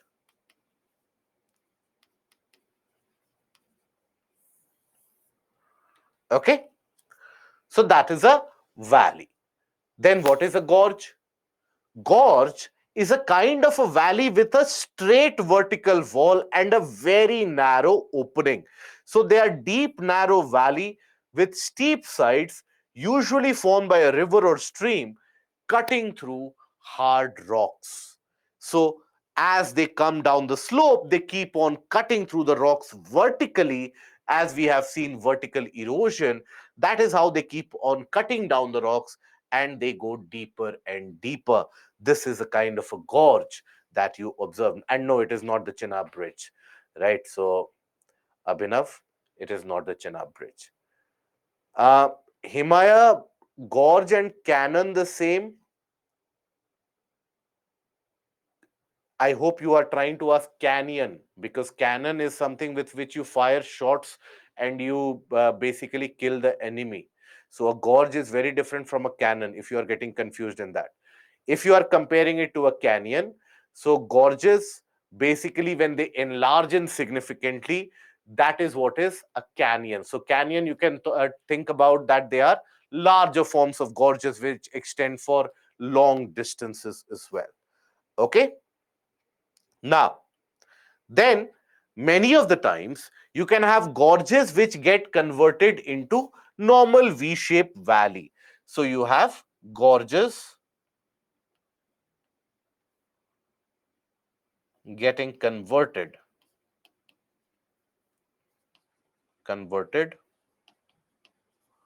into valleys. By the way, guys, before I forget, tomorrow morning we are going to have an extra class, an extra session for the session which was cancelled last Friday. We are going to have the session from 7. I have allocated the time from 7 to 11. Okay. We'll try to have breaks in between, and we'll try to make it as much tolerable for you guys as is possible. And we'll see, we'll try to cover up. And if the need be, we can end it up sometime early as well. So tomorrow morning we are going to have the extra session. So basically, you have in many areas, even the gorges, they can get converted into valley like feature. Huh. So when we have gorges, you have a eye shape of a feature created due to vertical erosion and vertical downcutting carried by the rivers. Now, these hanging walls that you see, these hanging walls that you see, they will be exposed to rainfall that will weaken the area. Maybe seismic events, earthquake activities that will further weaken the area. So there will be, in general, weathering of rocks in the entirety of area. The rocks will get weathered. So when the rocks they get weathered, means what? Weathering leaves many small particles behind. So rather than one large rock, you will have many small pieces now. So those small pieces, obviously there is a slope which is available, a steep slope which is available. So all those pieces, they will simply come down, get deposited, thereby increasing or elevating the height of the valley structure or the valley floor as well. These are the deposited materials.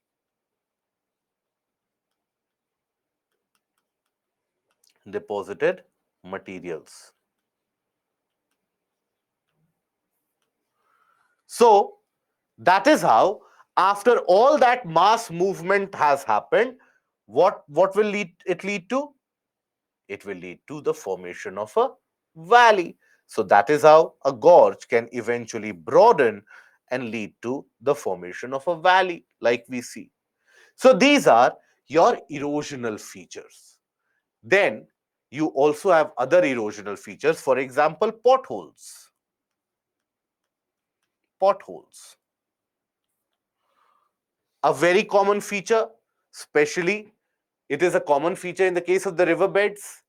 But then, if we are living in India and Indian cities, again, this is something for which we don't have to go to a riverbed. Our roads and the normal roads also will give you this kind of a feeling that yes, there's a geographical phenomena happening in front of our very own eyes. So I'm sure all of you would have seen this kind of a feature somewhere or the other in your life. So for a moment, let us assume we are not talking about the roads. For a moment, let us assume we are talking about natural phenomena.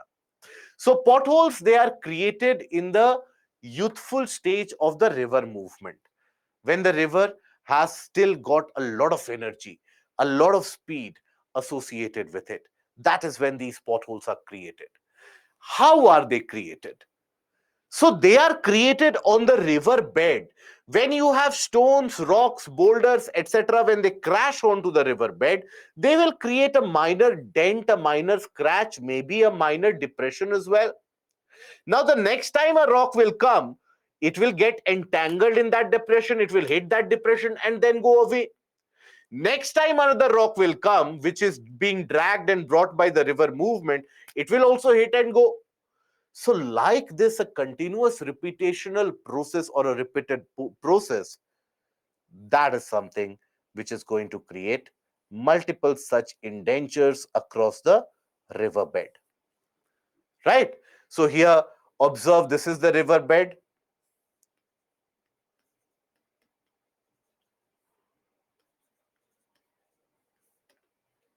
Okay, so let us assume this is the riverbed here. So if it is carrying rocks, boulders, etc., they will be dragged on. So if you have to have a rough image of that, but before that, let us take a look at the definition first of all. Then I will be providing you with the rough image or the sketch of it as well. So potholes are circular depressions formed because of stream erosion. Stream here indicates the river erosion or the erosion carried out by the movement of water in the river, which is further aided by, so that is a complementary force which is acting, aided by the abrasion of the rock fragments. So various different rock fragments, they further create that hole. They further increase the size of that hole. And once a small and shallow depression forms, pebbles and boulders, they get collected in those depressions and they get rotated by the flowing water. And after that, consequently, the depressions, they grow in dimension. So if here, for example, suppose this is the river surface, let's assume, and the river is moving like this in the youthful stage. So the tiny particles that the river is carrying, that will be very much closer to the surface itself. But the larger particles, the larger rock pieces that the river is carrying, will it be able to float on the surface? No, it will almost be dragged by the river water closer to the river bed, because these are large particles. So large boulders, large rock pieces, fragments of rocks, etc., they will be almost dragged on the water. Okay, that is how they move. If ever you have been to a mountainous region, for example, let alone mountainous areas, let's say you have been to Rishikesh. In Rishikesh, wherever you have seen that the river is flowing with a significant amount of velocity, you would observe that the river has the ability to carry some stones, boulders, etc., along with it. So that is when the larger stone carried by the river, first of all, it will drop here. It will create a small indenture here. Then Again, it will be picked up by the river water, carried by the river water, again might be dropped here, right? Again, it might create a kind of an indenture here. Again, it might move. So, this is a reputational process. And once that small indenture or a small dent is created, next time more rocks will strike there, eventually creating a small hole. And that is how, when you repeat this process, or when this process is repeated, eventually the particles, they will get deposited in these holes.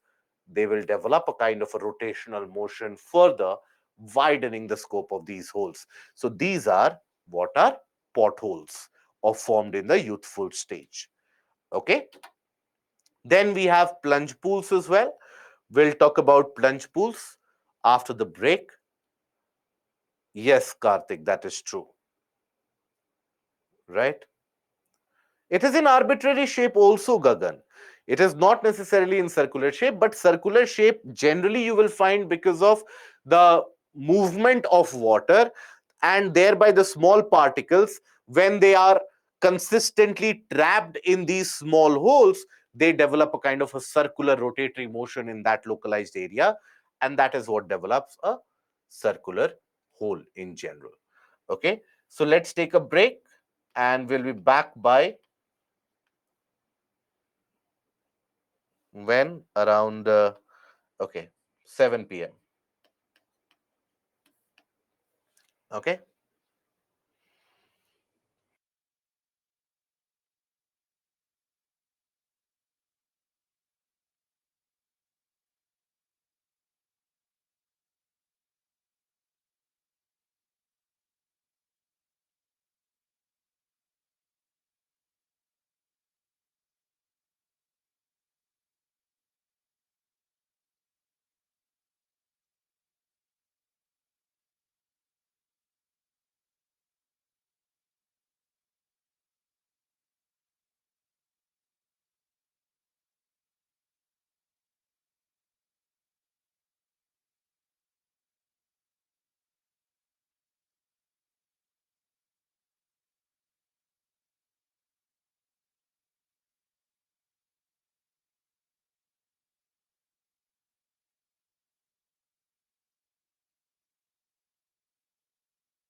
A confirmation regarding the audio, please. If you're able to hear me out perfectly well. Thank you.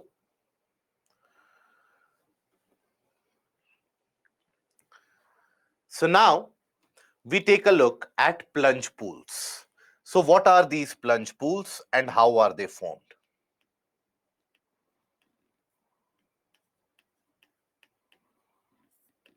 So basically, plunge pools are your large creation of a large potholes of sort, which are commonly found at the foot of the waterfalls.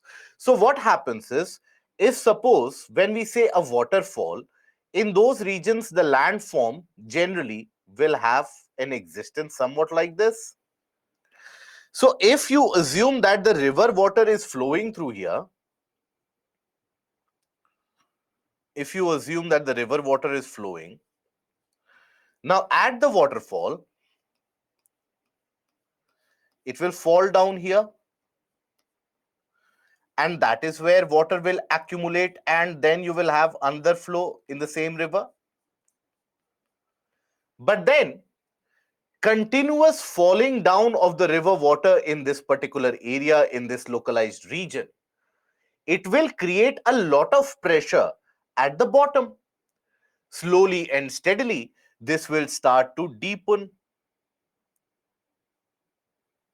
Slowly and steadily, it will start to deepen.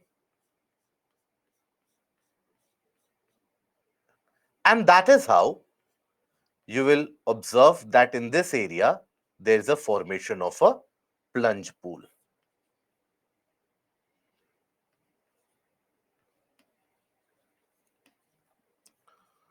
So that is why if ever you have been to a place to visit a waterfall, if ever you have visited a region, and if ever you have stood underneath a waterfall, you would find that suddenly at the region where the water is falling, at that place, the land gets significantly deeper, or the water gets, in other words, water gets significantly deeper. There are always warning signs which are put in tourist locations as well, that never go directly underneath the waterfall.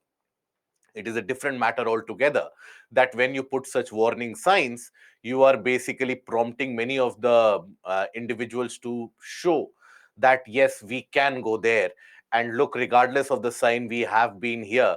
And you will find people clicking a selfies of their own place and the sign along with that, to show a kind of a defiance. That is a different matter altogether, but in majority of the tourist locations, you will find these kinds of warnings, and that is because every year many people, they lose their lives because of these plunge pools. And that is because of the very simple reason that as you are slightly away, let's suppose you as an individual are standing somewhere here, you might find that the water level is up till your waist. So you become braver, you start walking closer to the waterfall, and the moment you reach there, suddenly it gets very deep, and it might be the water might be up to your head high. Now in that situation, there is a consistent force acting from the water which is falling above, and that is where many people, they find it incredibly difficult to again come up to the surface, and that is why these plunge pools are very, very dangerous.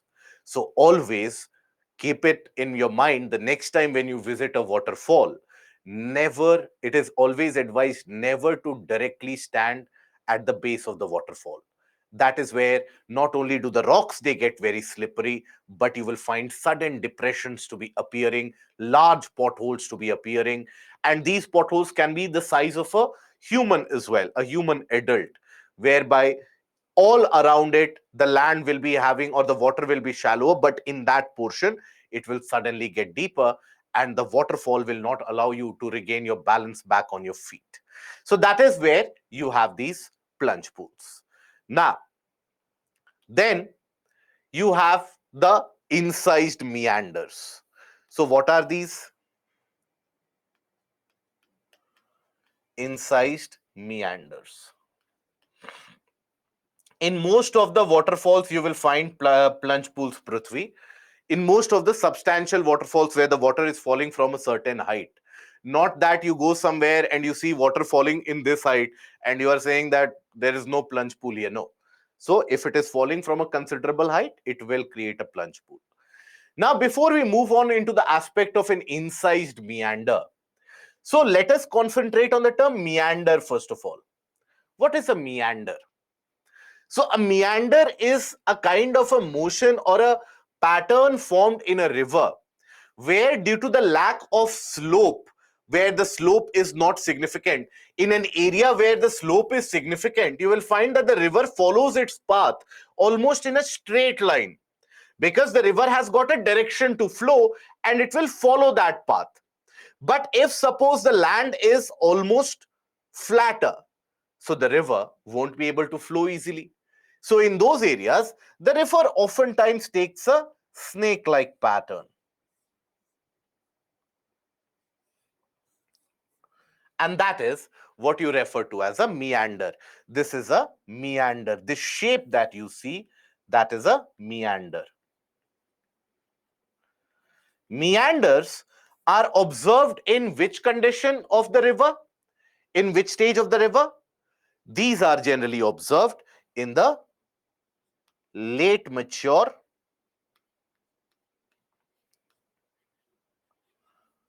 or old stage.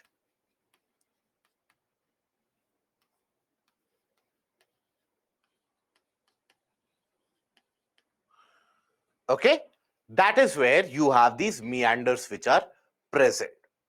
But then, how is it that these incised meanders are created? This is an erosional feature. How is it that we come across these incised meanders? What is incision? Incision means something which has been cut, right? That is what is incision. So incised meander, that gives you an appearance as if the land has been cut in the shape of that meander. So how is it that this incised meander gets created? So this is a landform which is created as a result of both endogenic and exogenic forces acting together and oftentimes simultaneously. I will repeat. So these incised meanders, oftentimes, they are a sum product of both endogenic and exogenic processes, in many of the cases acting simultaneously, right? And in fact, this is one of the erosional features that you will find in the mature or the older stage of the river. Otherwise, most of the erosional features you will observe in the youthful stage of the river. So it is created due to the uplift of the land. So the endogenic forces, as we have seen earlier, can lead to a portion of land getting uplifted ever so slowly. It can happen. So suppose if I give you a scenario that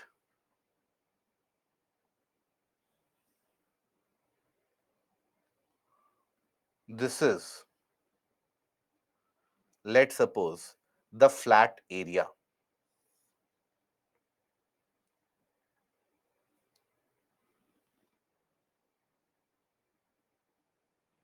Let's suppose this is a flat region, and it is in this region where a river is flowing. And a river has followed a kind of a meandering path here. Let's suppose the river has been flowing earlier as well. The river will continue to flow after this as well. And it is a kind of a level land where the river is flowing. But if in this region there is an endogenic force which is acting,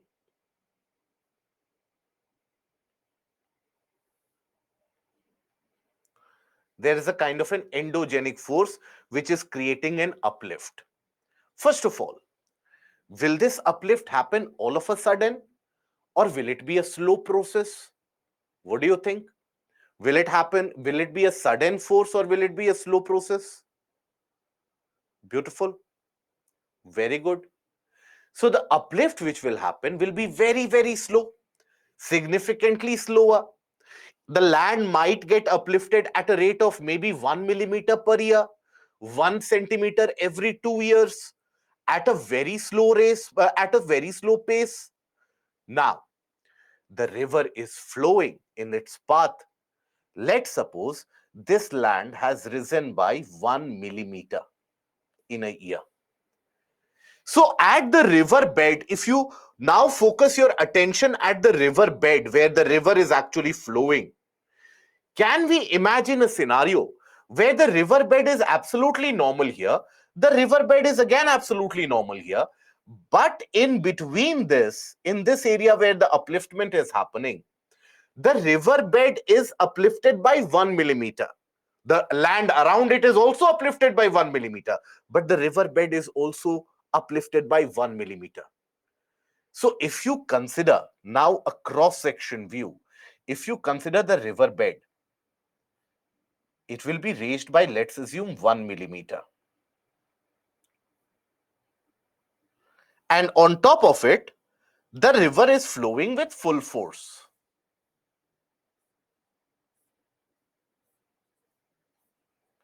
Now, as a result of this uplift by 1 millimeter, few things can happen.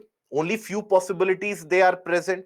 One possibility is that the river says that, okay, now the land has uplifted.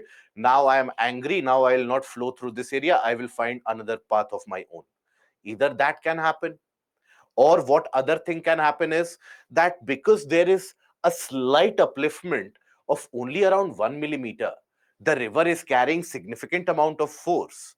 At least at the river bed, that 1 millimeter will be hit by so much water that all this will be eroded by the river. So the uplifted portion on the river bed, that will be eroded by the power of the river. Can we say that? Right? So uplifted portion on the river bed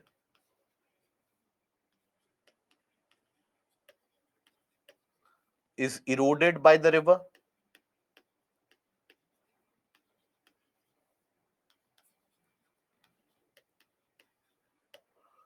So the river bed again regains the same size or the same level that it had earlier because the materials have been eroded by the river.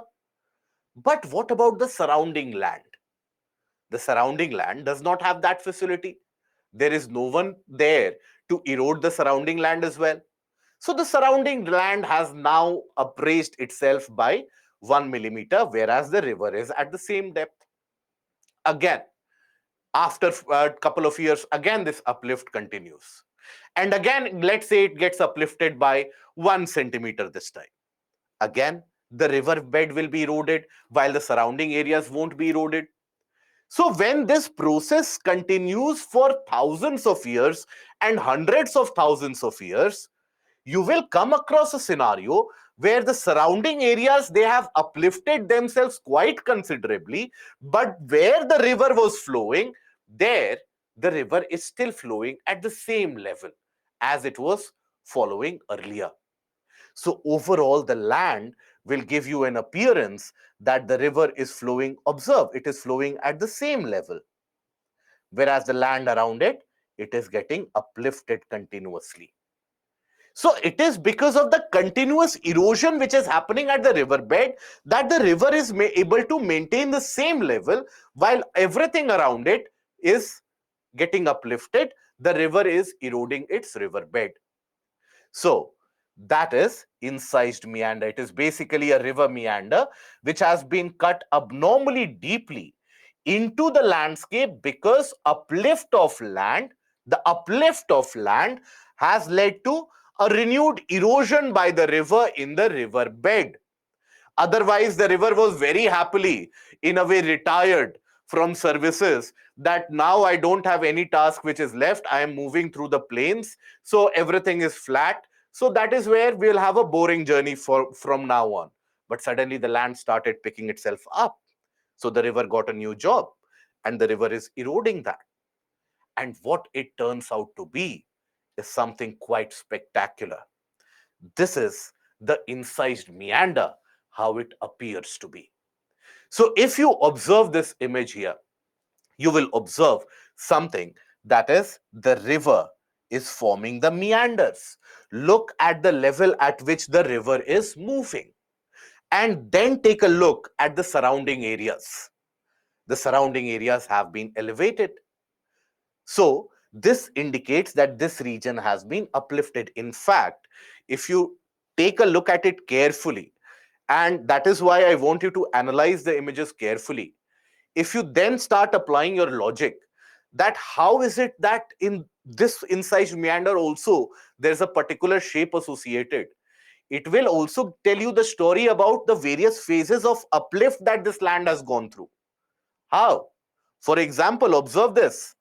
In this image, before I draw it out, I hope you are able to observe these lines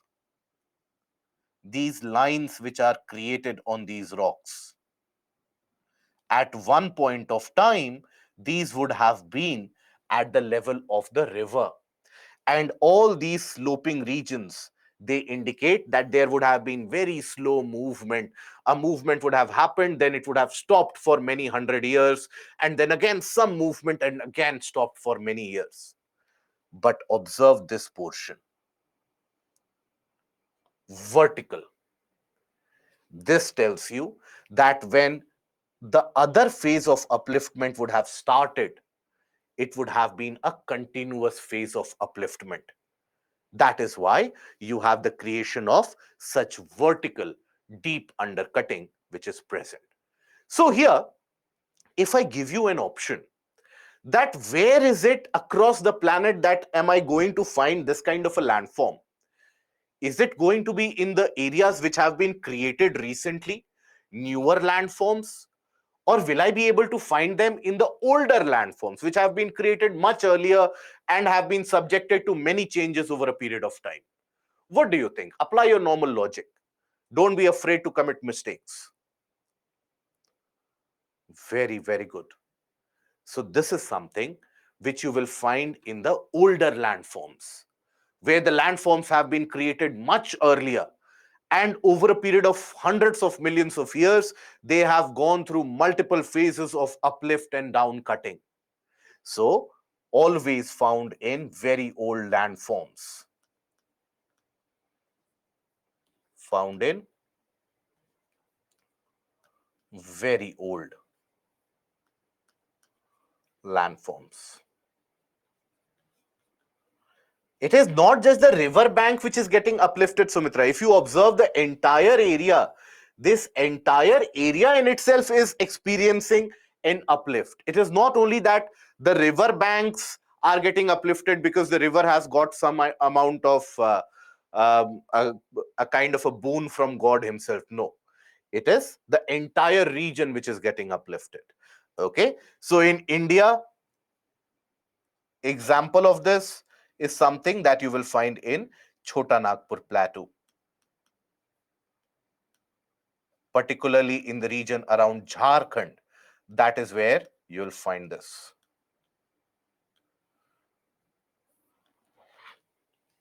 Okay? Why the uplift? Because of endogenic forces, a kind of an aperogenic forces that we talked about in the initial portion, because of that in itself. Okay? Right? No, this is not a canyon. This is an incised meander. Canyon will give you an appearance somewhat like this, but it is because of vertical down cutting. So canyon will never have that kind of a meandering feature. Here you will observe the river is indicating a kind of a meandering feature, generally observed in the mature or old stage of the river. So that is where many of the times when you look at it bluntly, you will not get an idea that how is it that the river is able to cut so deep and still observe a slow meander. The river has always been observing a slow meander. It is just that the land around it has completely changed. Okay. Now, then we have what we refer to as river terraces. Okay. So these are what are referred to as river terraces.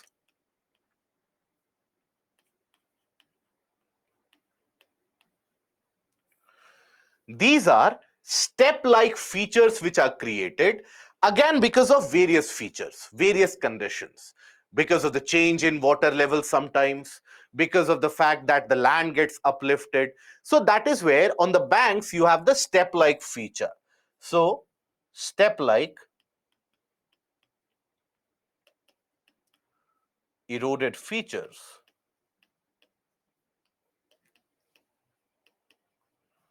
formed due to change in water levels.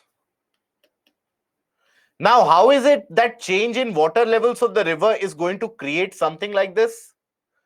So, for example, let's suppose the river has been flowing in a region which has got an area. If I have to use this image, let's suppose the river is moving at this particular height.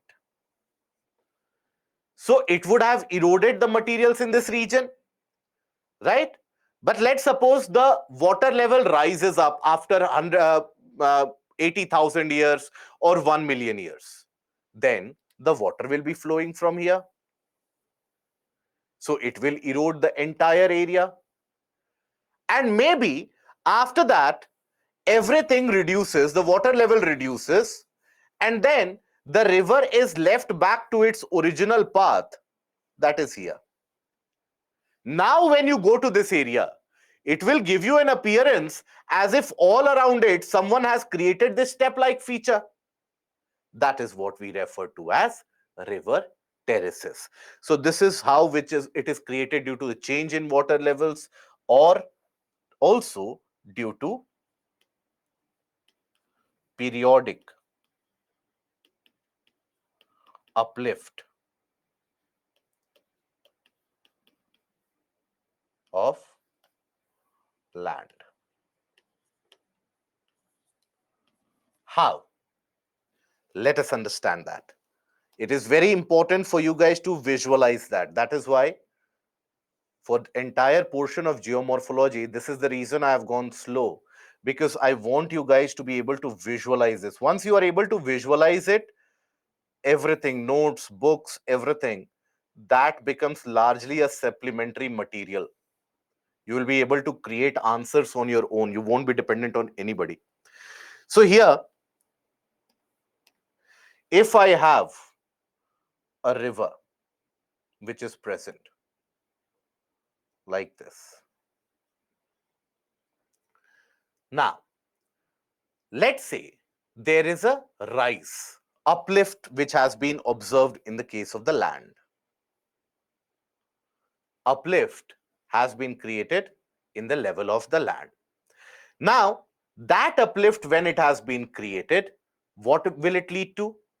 It will lead to a condition whereby the river will be moving in the same region at the same depth. We have seen that. Whereas all around it, the land will observe a kind of an uplift. The river will be moving at the same region. All around it, you will observe a kind of an uplift. Now, the river which is draining through this area, the river bed which is at the same height, this river will also carry out its lateral erosion. It will move from, or it will broaden itself, or thereby it will carry out a kind of a lateral erosion. So that is where this downward portion or the eroded portion, sometimes it can get wider also. It can get very wide.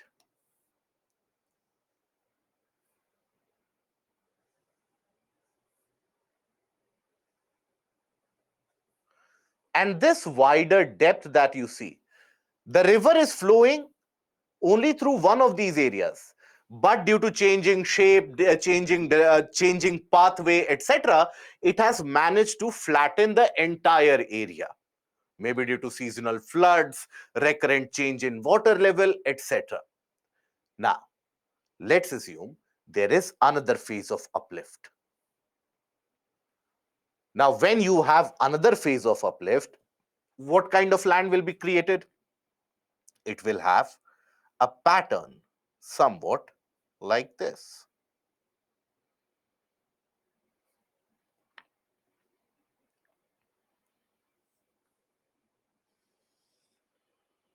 where now the second phase of uplift which has happened,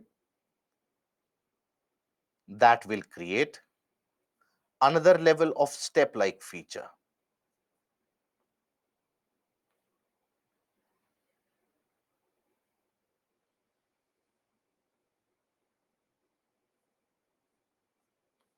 Right?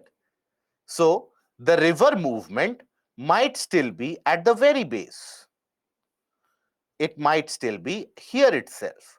But in the process, multiple phases or two phases of upliftment would have created multiple such terraces. So that is how river terraces can be created or are created. There is not only, just like in the case of incised meanders, you have only one factor which creates incised meander, that is the upliftment of land. So is not the case with river terraces. River terraces can be created due to change in water caused by climate change, change in water level caused by floods, and due to floods, maybe they will erode the banks more, and then in the dry season, that will appear like a river terrace, or maybe due to subsequent upliftments which happen. So any of these, either the change in water level or the periodic uplift of land, any of these can lead to the formation of river terraces. Now, in which stage of the river movement will you observe the existence of these river terraces? In which stage? Think about it. So it is something observed in the mature stage.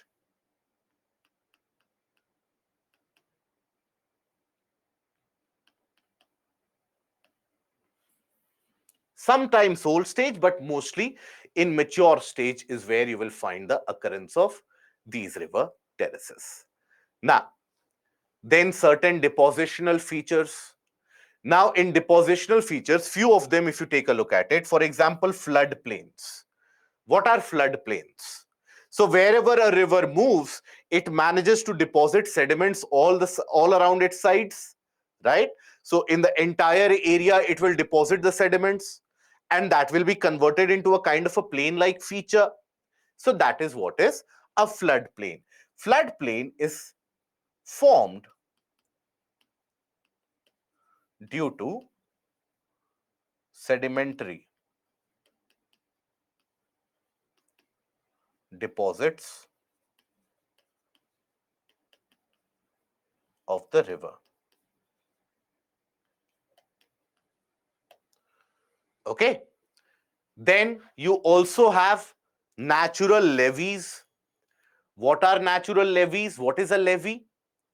Levee is a kind of an natural deposit or a kind of an embankment of sorts. So if whenever you go at a river bank, in reality, when you go to the river bank, you will observe that while approaching there, you will find an upraised portion, and then the river comes in. So if you take a look at the cross sectional view, generally, if you are walking to the river bank, generally you will find there's a kind of an uplifted portion, and then you will have the river channel.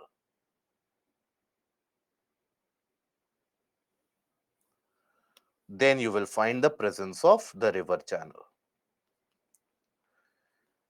So this uplifted portion that you see, this is also carried out by deposits of sediments.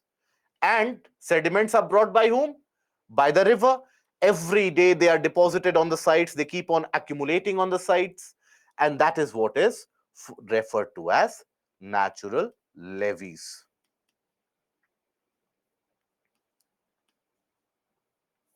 So that is why it is said when the levee breaks, the floods come in. Because when this embankment breaks in the rainy season, if there is excessive amount of rainfall, that allows the water to go deep inside the areas, the habitations, the villages, etc. So then the rest of the portions of the depositional landforms, we are going to take a look at the images as well. So we start with the alluvial fans in general. Now, alluvial fans are the only major depositional feature that you find to be existent in the youthful stage. This is something that you will find is in existence in the youthful stage.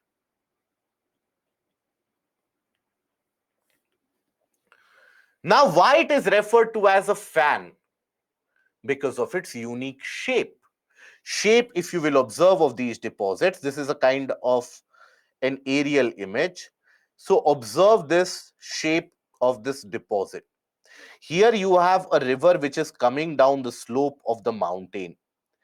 And while coming down the slope, obviously it will gather enough speed. So imagine if you have the mountains, right? And a river is coming down the slope of these mountains. Let's assume a river is coming down the slope. Now, while coming down the slope, because the speed will be so high, that particular river will be carrying a lot of debris, lot of various different rock particles, etc. But as soon as it enters the plain area, that is when it will start depositing the materials. Why? Because after entering the plain area, it will no longer have the same speed or the same carrying capacity. So everything that the river was carrying, it will start depositing it in the surrounding regions. And that deposit will happen in a kind of a semicircular shape. Why? Because at the base of the mountain is where these deposits will be initiated. So these deposits that you see, these deposits that you see, these are what are referred to as alluvial fans.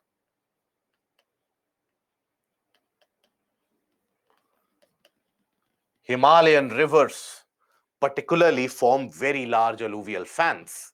An ideal case in point or ideal example is that of River Kosi. River Kosi is the one which forms an alluvial fan having a radius of close to around 7 to 8 kilometers wide. So that is where all the rivers which carry significant amount of sediment, boulders, deposits, immediately when they come down to the plain region and their speed reduces, they will create a depositional feature which is an alluvial fan. Then Khadar, Bhangar, we will come to it in Indian geography, don't worry. Then we have meanders. So meanders, they are erosional come depositional feature. This is the typical meander that you are able to see in the image. So it is an erosional come depositional feature formed by the river when in its mature stage. Okay.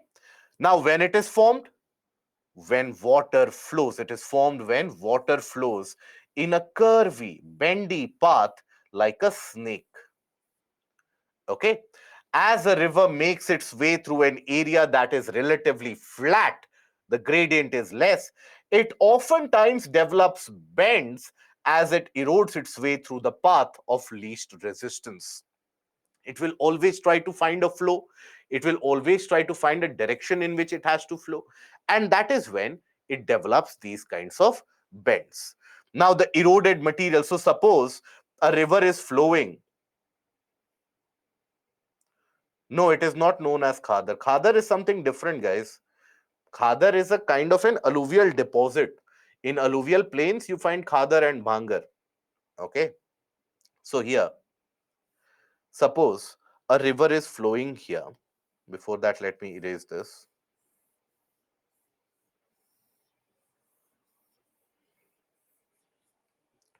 Now, always keep one thing in mind that meanders will always be formed or will always be created in those areas where the slope is less. So, the river does not have the speed. So, it is trying to find a pathway.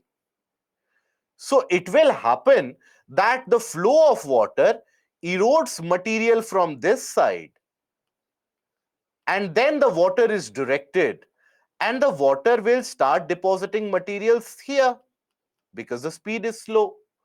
So when the materials get deposited here, then again water will be redirected in this path. So that is how eventually an entire snake-like pattern is generated. But once such a path is generated, it will start getting more and more exaggerated. How? Because now, in this case, as assume the river is flowing, even though it is flowing in opposite direction, but let's assume the river is observing this direction of flow. If it is following this direction of flow, it will hit this material here with a force. All the materials will be eroded from here. So this will get deeper and deeper.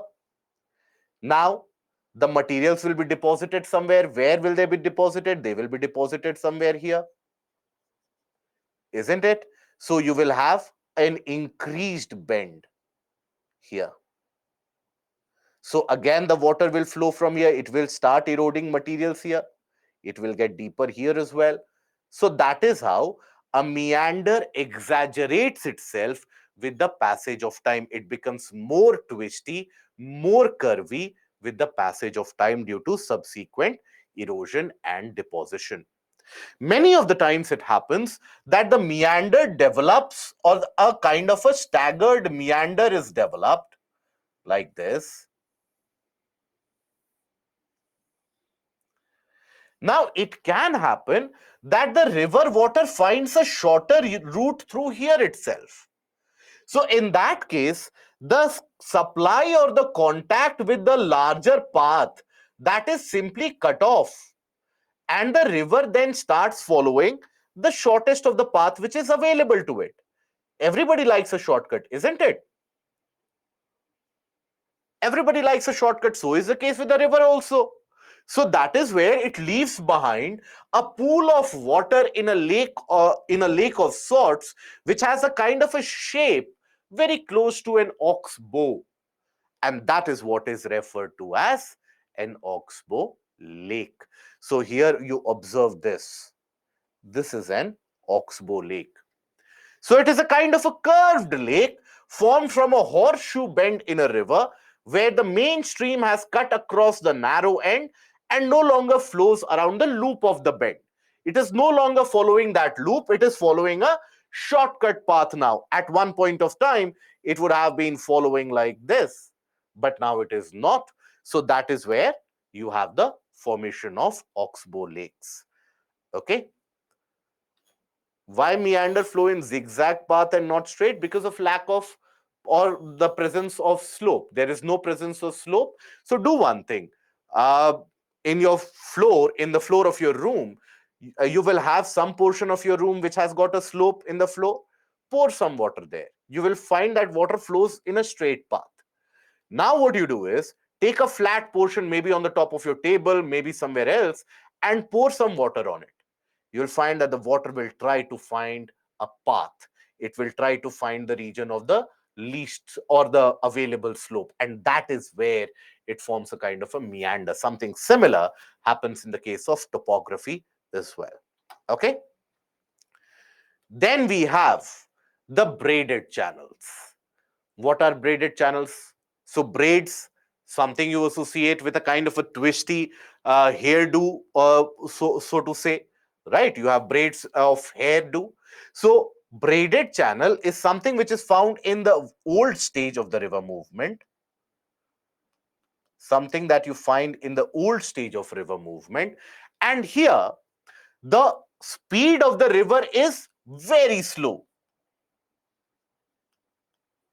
Speed is very, very slow. Now, because the speed is very slow, so you will have maximum deposits. Yes, Aman, that is correct. So you will have maximum deposits which are happening. Now, because the speed is so very slow, many of the times the deposits, they will happen in the river channel itself. Deposits happen in river channel directly.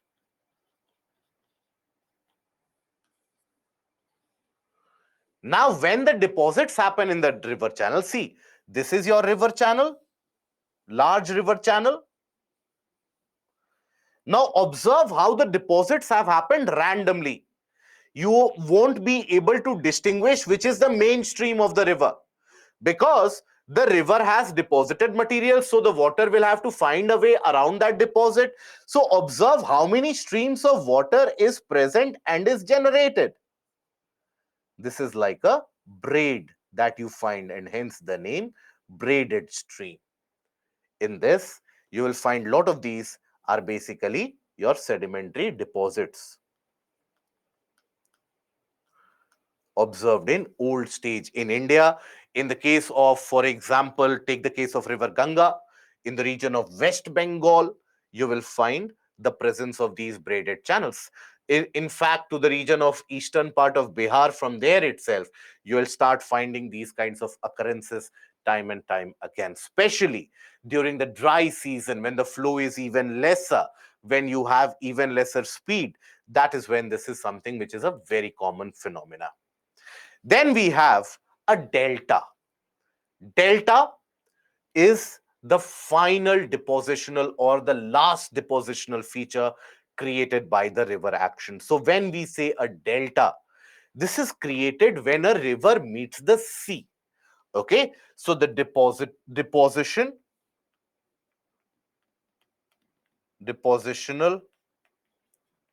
landform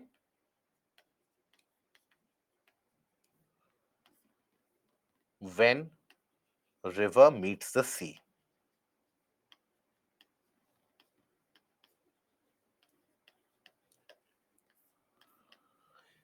Yes, Shruti, if there is increased amount of water availability, water flow increases, that can get converted into a normal flow. So why is it that this delta is created? So when the river is moving and meeting the sea, it is facing a kind of an obstruction, a direct obstruction of sorts. So the speed further drops. And with the dropping of the speed, everything almost that the river was carrying, it starts depositing. And that is where you'll find the presence of the deposits. All these are your deposits. And these are very fine particles, because the heavier materials that the river was carrying, it has deposited long time back. These are the finer particles that the river manages to deposit along the way. So that is where these are always found. Now, for example, Sundarbans. Sundarbans is the largest delta in the world, created by Ganga and Brahmaputra when they meet the Bay of Bengal. Now, both these rivers, when they come together, they are carrying huge amount of sediment. And when they meet the Bay of Bengal, they are facing an obstruction, due to which all those sediments are deposited, and you have large deltaic features which are created. Many of these are in the form of small islands which are created, inhabited for centuries altogether. So that is the case of delta. Now, there are various categories of delta. For general studies, you don't have to refer to it. Otherwise, you have arcuate, birdfoot, etc. Different types of deltas which are present, not required for your general studies. Now we come to the landforms which are developed by water at an underground level. Now, water forming an erosional or depositional feature underground, how can that be a possibility? So that is a possibility because of the chemical action of water, created due to chemical action of water. Chemical action. What kind of a chemical action? Where you will find that materials or soluble materials like calcium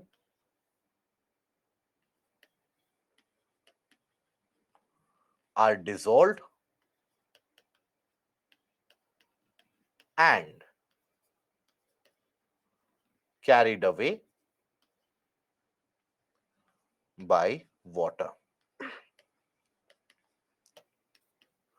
So generally, in regions where you have limestone rock formations, limestone is the rock which is very rich in calcium carbonate, magnesium carbonate, and so on.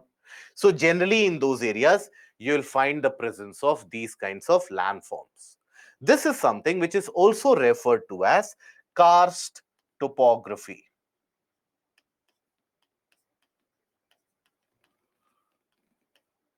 Why the name karst topography? Because for the first time, this was discovered in the region, in the karst region of the erstwhile country of Yugoslavia.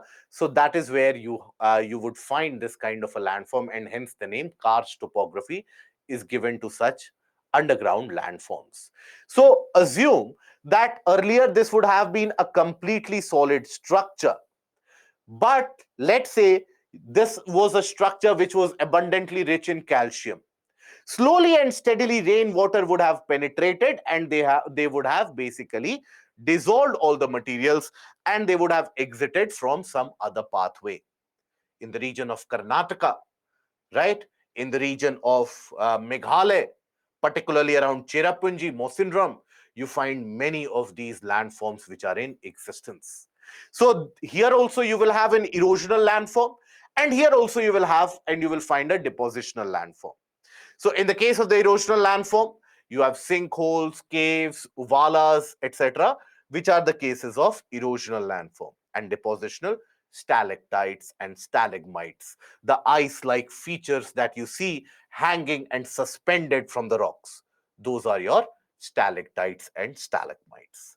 So for example, this image here gives you an idea.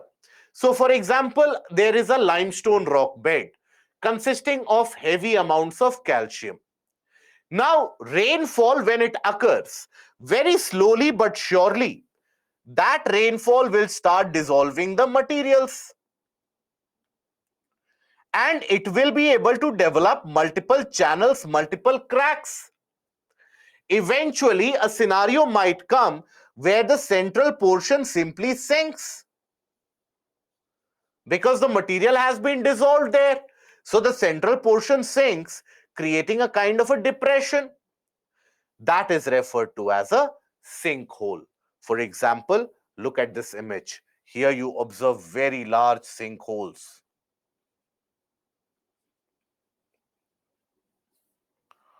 Okay, these are your sinkholes. This is the size of the road nearby. So imagine the size of it. Over a period of time, this size will keep on increasing. If you have more abundance of calcium carbonate or calcium or any material which is soluble in water, what will happen is these two will get enlarged into one larger one.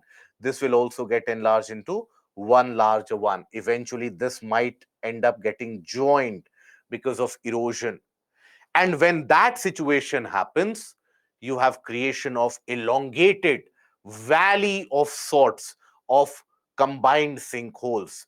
These are referred to as valley sinks, or simply put, uvalas. Uvalas are nothing but a combination of multiple sinkholes. Combination of multiple sinkholes. Sinkholes are many, many times larger than the potholes that we studied earlier. And also remember that the potholes are created due to the mechanical force of the stone, right? Stone breaking on the riverbed, that mechanical force is creating a pothole. But in the case of a sinkhole, this is created due to chemical action. So that is why sinkhole is significantly different from a pothole. Just to give you the scale of an idea, if suppose this is a sinkhole, if this is the size of a sinkhole, and if someone asks you what will be the size of a pothole next to it, so pothole will be very frankly as big as maybe this dot that you see. This dot that you see, that will be the size of the pothole, and this is the size of a sinkhole. So sinkholes are very, very large as compared to potholes. Okay, now then, here, if you take a look at this particular portion, maybe rainfall had started dissolving the materials, and it will continue to dissolve materials as long as you have the availability of such materials which are soluble in water or any other solution. Eventually, it might drain out, the water might drain out from one of the exit points, forming a waterfall somewhere else. These create large cave sections. And these cave sections are so large, oftentimes they stretch across many kilometers, 40 kilometers, 50 kilometers, and so on. In fact, in many of the caves, if you enter, you don't even know that one cave will lead to the next, will lead to the next, will lead to a next passageway, and you don't know where the exit is. the caves are created simply by water dissolving the materials wherever the materials are present. So it creates an ideal scenario for storage of water in certain pools, and also for making of horror movies in general. That is where you will find a lot of these areas being depicted. Having said that, in these caves, you will also find the presence of standing structures, vertical structures. And these vertical structures that you will find, these are referred to as stalagmites and stalactites. So, how are they created? So, they are created on the very basic principle of science. And what is that basic principle? So, again, those of you who have not heard about it, don't bother about it. Listen to it very carefully. Suppose I take a solution, and in that solution, I have the presence of water, and salt is dissolved in that. Now, if there is evaporation which is going to happen, will the salt get evaporated along with the water, or will the salt get left behind? What do you think? When there is a solution of water and salt, and when it starts evaporating, will the salt evaporate along with water, or will the salt get left behind?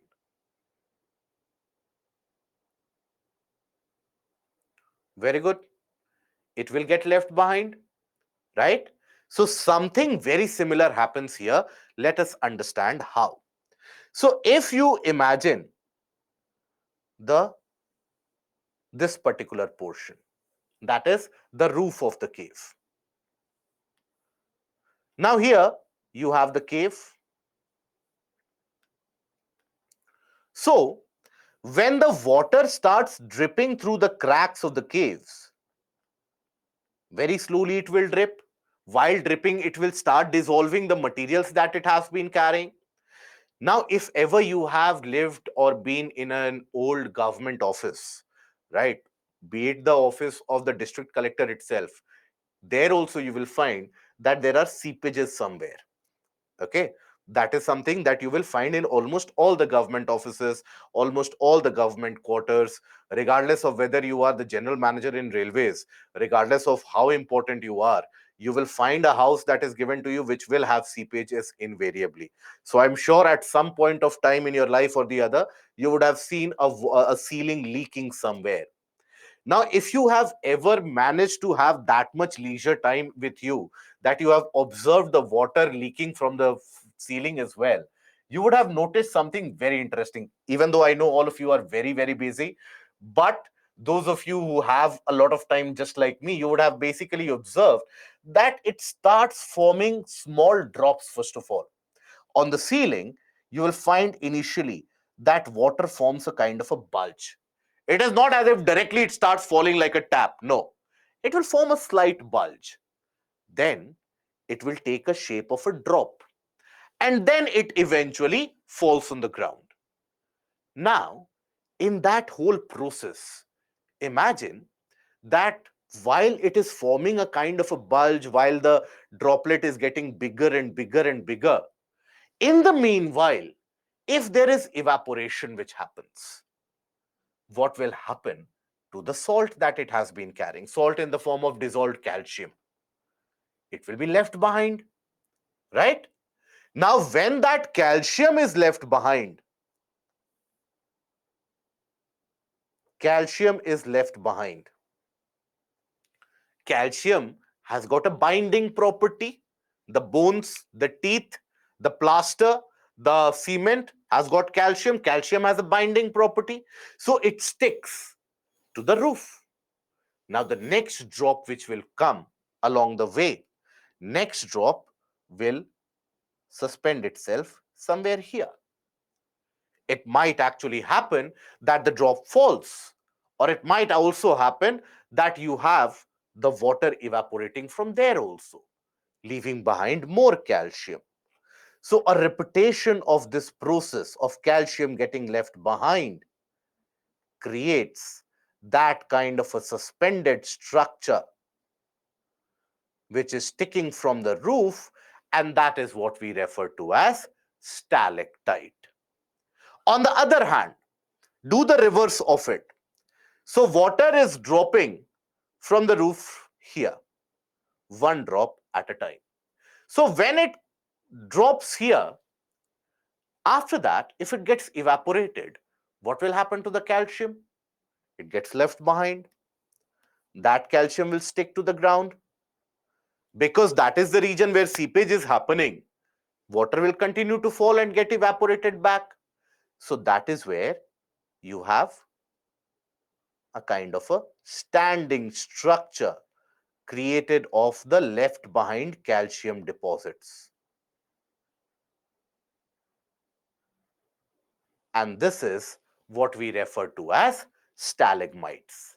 Oftentimes, it can also happen that a stalactite and a stalagmite get together, they join together, and that can lead to the formation of a pillar or a column as it is referred to.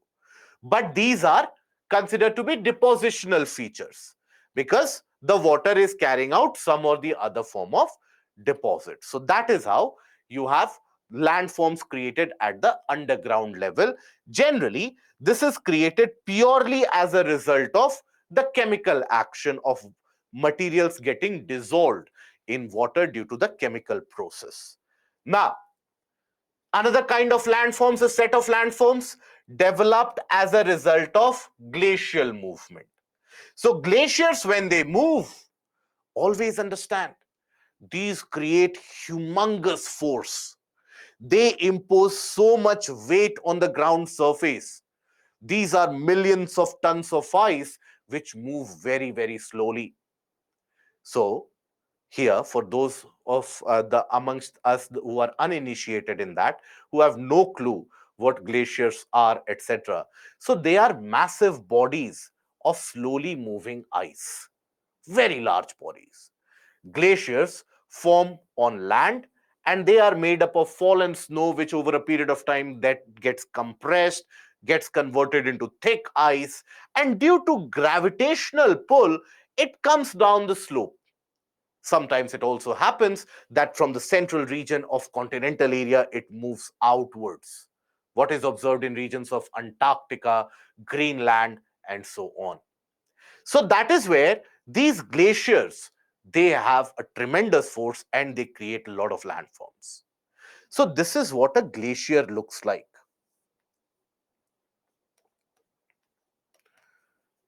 Okay. Observe that the ice is falling here. Ice is following this path. And in fact, this is one of the glaciers that you will find in the region of Mount Everest, right? When any of you, let's say in future, decide to go to Mount Everest, this is the first obstacle that Mount Everest offers to you. This is what is referred to as the very infamous Khumbu ice fall or the Khumbu glacier. That is the region where maximum lives are lost. It is very close to the base camp of the Everest itself, and crossing this becomes a humongous task. Just to give you the scale of it, that how large this is, it might appear to you that I will get some good shoes and I'll simply walk over them. This is how it appears on the ground. This is the size of an average adult human. So that is how big these glacial masses, these small protrusions that you see, that is how big they are. So oftentimes the cracks which exist in between them, they are so deep that you can have a three-story building in between them. That is how the glaciers move slowly and steadily when they come down the slope. The temperature increases and eventually they move as melt water. But because of the huge weight that they impose, they almost pulverize or crush the rocks which are present underneath. Tiny powdered form. And those tiny powdered form of rocks, they are carried by the glacier and deposited. And the glacial deposits in these tiny powdered form, they are referred to as till or tillite. That is glacial deposits. Glacial deposits. Okay. So when a glacier moves, as you can see, it moves across a large area under the influence of gravity. But when it moves, oftentimes it starts depositing material in areas where the speed is slow, in between, in the sides, etc. So these deposits that the glacier makes, this is what is also referred to as a moraine, which is a glacial deposit. Now, these moraines are also of multiple categories, depending upon where they are created. For example, these deposits that you see, they are on the side of the glacier. That is why these are particularly referred to as lateral moraine. Lateral moraine. Because they are on the sides. Now, if the deposit is happening in the middle, these are what are referred to as medial moraines. Medial moraines. So all these moraines you will find, they have very fine deposits of glacial till. The terminal moraine is something that you will find at the end. For example, if you take here, if there are deposits which are happening here, that will be referred to as the terminal moraine. So depending upon where that deposit is happening, that is where the moraine has been named or is named accordingly. If we take a look at some of the erosional features created by the glacier, for example, you have cirques. Now, cirques are very large amphitheater-like eroded landforms. So, observe this mountain, observe this entire area if you can. Imagine that at one point of time in this entire area, there would have been glacial movement where the glacier would have simply come down and moved down the slope here. So, when the glacier is moving, it is almost cutting down, carving away the portion of the mountain in a way. And that creates large amphitheater like eroded structure, which we refer to as a cirque. Okay. Now imagine if you have a mountain and the glacier is moving on both sides of the mountain. So erosion will happen on both sides. So what will be left of that mountain will be a narrow top, right? Now imagine a mountain having glacial movement on three sides. What will be left behind? A narrow peak. So that is how glacial movement or erosion also ends up creating what we refer to as arêtes and horns.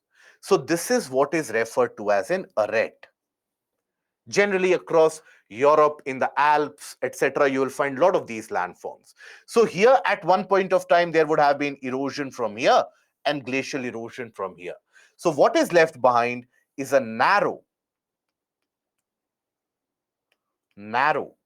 ridge-like,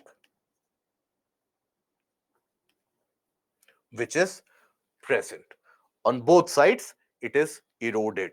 So here you have erosion, and the other side also experiences erosion.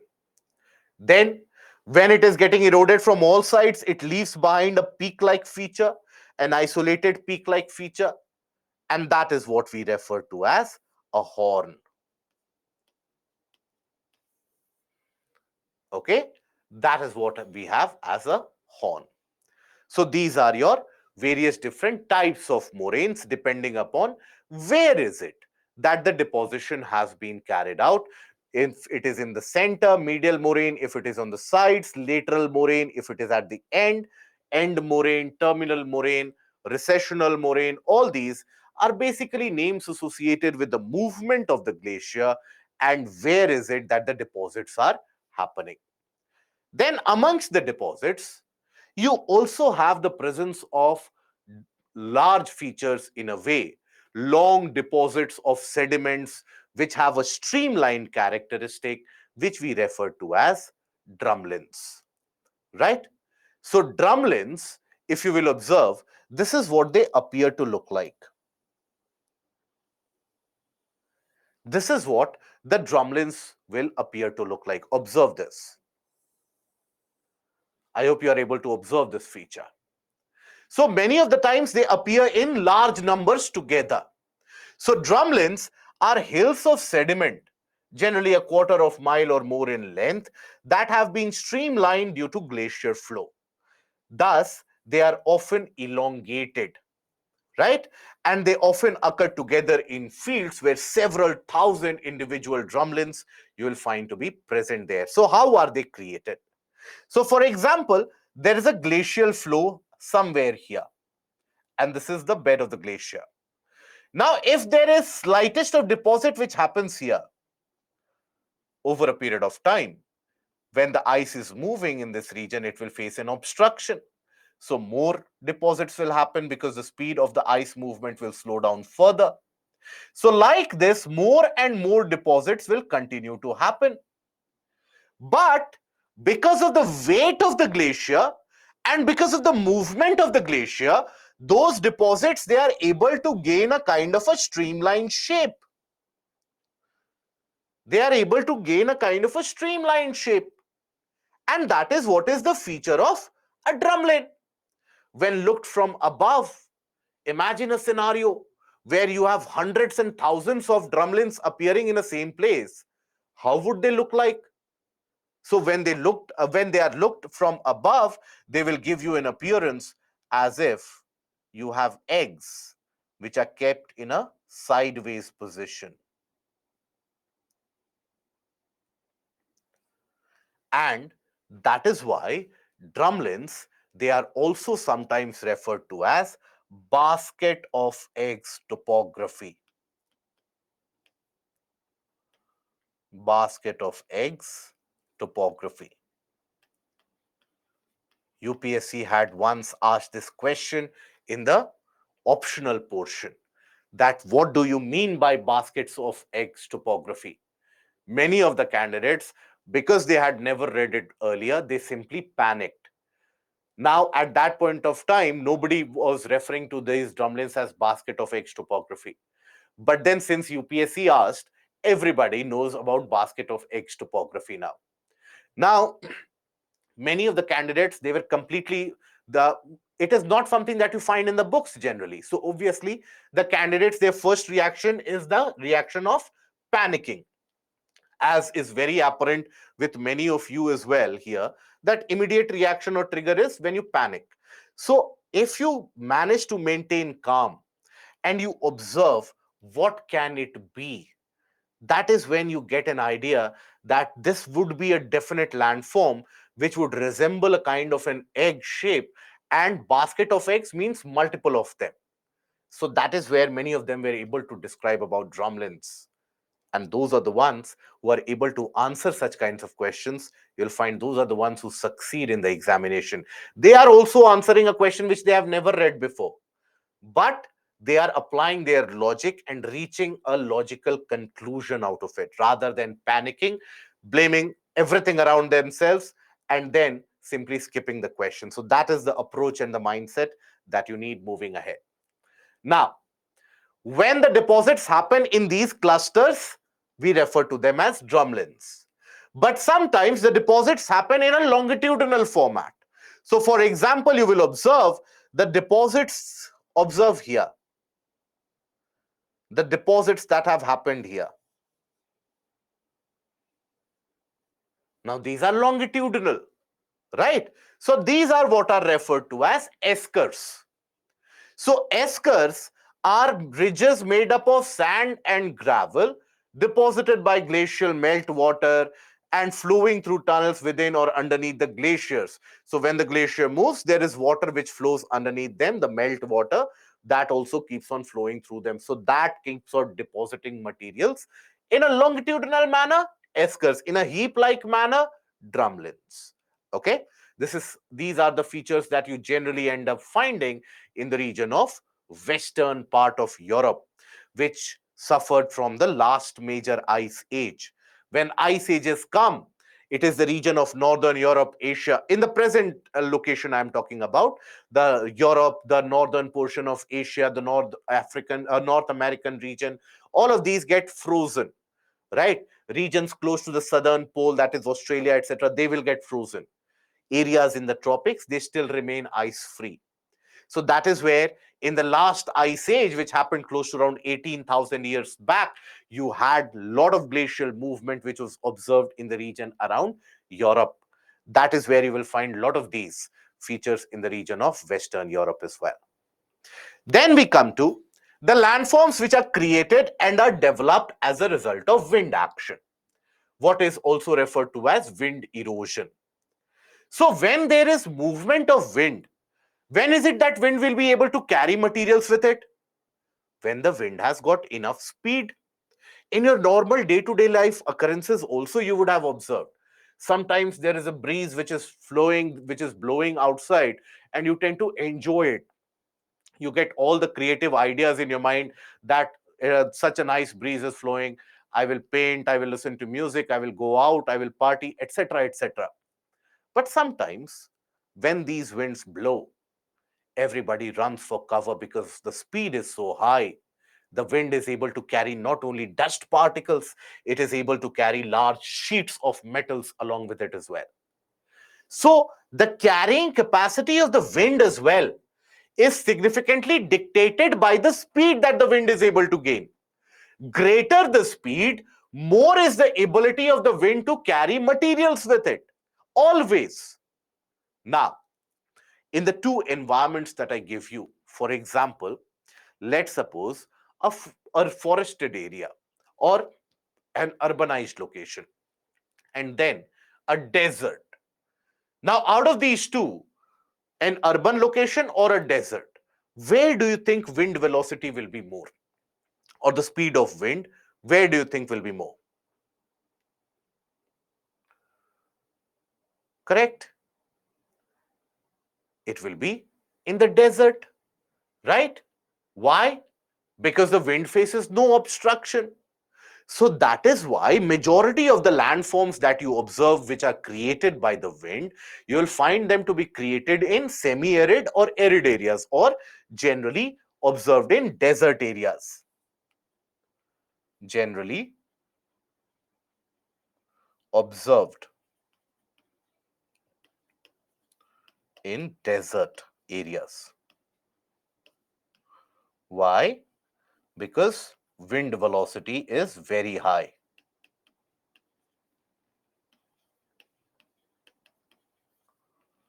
Is very high. Now, here again, you have the same aspect that when you have, let's say, the sand which is present. Now, that sand will have, it will not be the case that all the particles of sand will have the same size. It is not an artificial sand. So sand will also have different sized particles. Few of the rocks will also be present. Small rocks will also be embedded within the sand.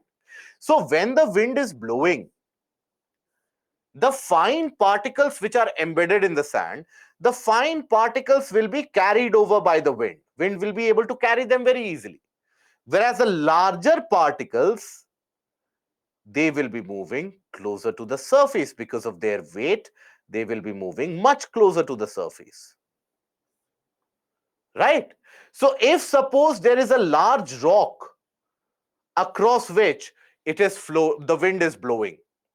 So while the finer particles which are being carried at a particular height, those finer particles, they will in a way polish this. Just like a sandpaper. When you rub something with sandpaper, it smoothens, isn't it? So that is why the rocks in the desert areas, you'll find they're very smooth. They are almost plain. Why? Because of consistent sand blasting which happens due to the wind.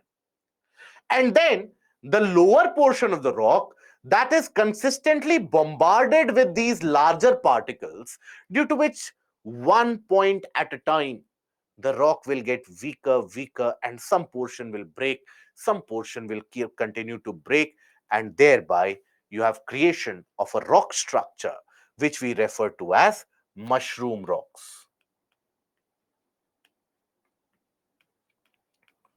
Mushroom rocks. Now, how is it that the mushroom rocks are created? In the same way. So here, let's say the larger particles, They will attack the base. So the base will be chipped off. The base will be chipped off. It will get thinner, right?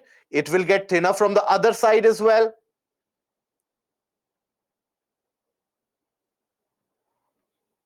Isn't it? And eventually you have the remaining portion. This will continue, and it might happen that the rock breaks from here. Why from the other side? Because you are looking at it from the 2D angle. Imagine that this is the rock. Imagine that this is the rock. If, let's say, the wind is blowing in this direction, so will the wind be able to erode only here? No, from all sides the wind will flow, and that is where it will be able to erode everything in that region. So that is how it is eroded from all sides, and that creates a mushroom rock. Now, if this continues, what will happen?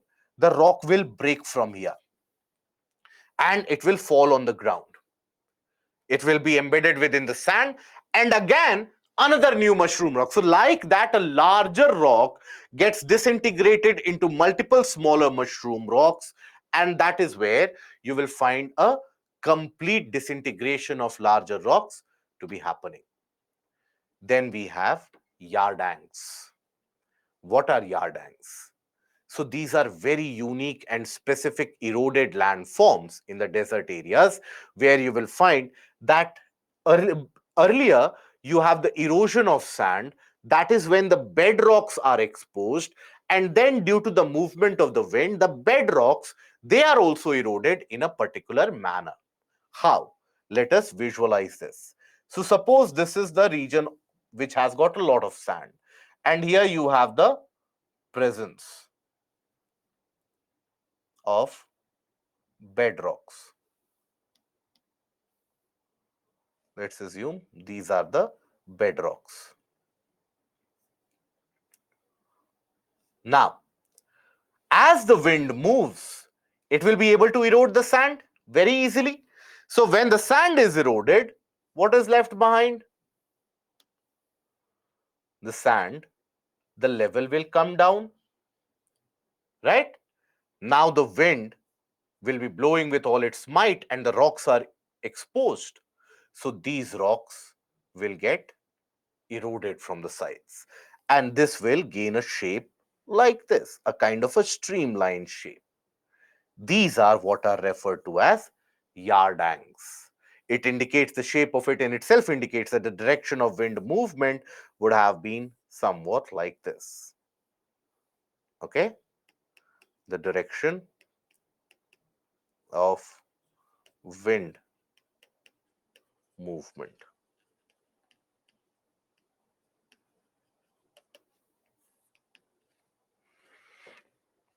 Okay, so that is how your yardangs are created. In the case of yardangs, first, the base rocks, they are exposed because the sand above them is eroded. Once the sand is eroded, the base rocks are exposed. Observe, all these are basically rocks which are already present here. At one point of time, above all this sand would have been present. So first the sand is removed by the wind. Then you have these base rocks getting eroded. And that is why they take a streamlined shape. And the shape that they take is uniform all across. Why? Because that is something you will find where the wind direction is uniform. If the wind direction is frequently changing, then this is not the shape that it will gain. It will gain a very unique kind of a shape, or a kind of a staggered shape, so to say. But if the wind flow is consistently in one direction, that is when they gain this kind of a shape, right? So these are nothing but exposed bedrocks which are eroded in this manner. Then we also have what is referred to as deflation hollows. Deflation hollows, something inflated means swollen up, deflated means sunk down. So deflation hollows are created due to erosional process in a region, in a desert area. If you have walked into a desert region anywhere in the world, you would have observed that it is not always going to be fine sands. In certain areas, the particle of sands, they are going to be larger in size, isn't it? So you will have larger particles of sands which are available. Now, when the wind is blowing, It will be able to carry the fine particles of sand very easily. These will be carried by the wind very easily, whereas the larger particles, the coarse particles of the sand, they are left behind. So because the fine particles are carried away and are deposited somewhere else, so what is left behind is a kind of a deflation.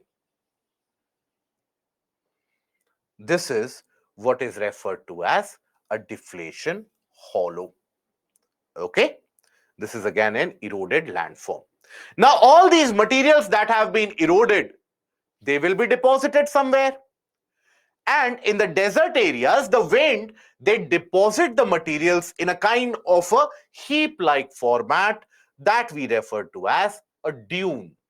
So dunes, they are basically the sand dunes as they are referred to. These are depositional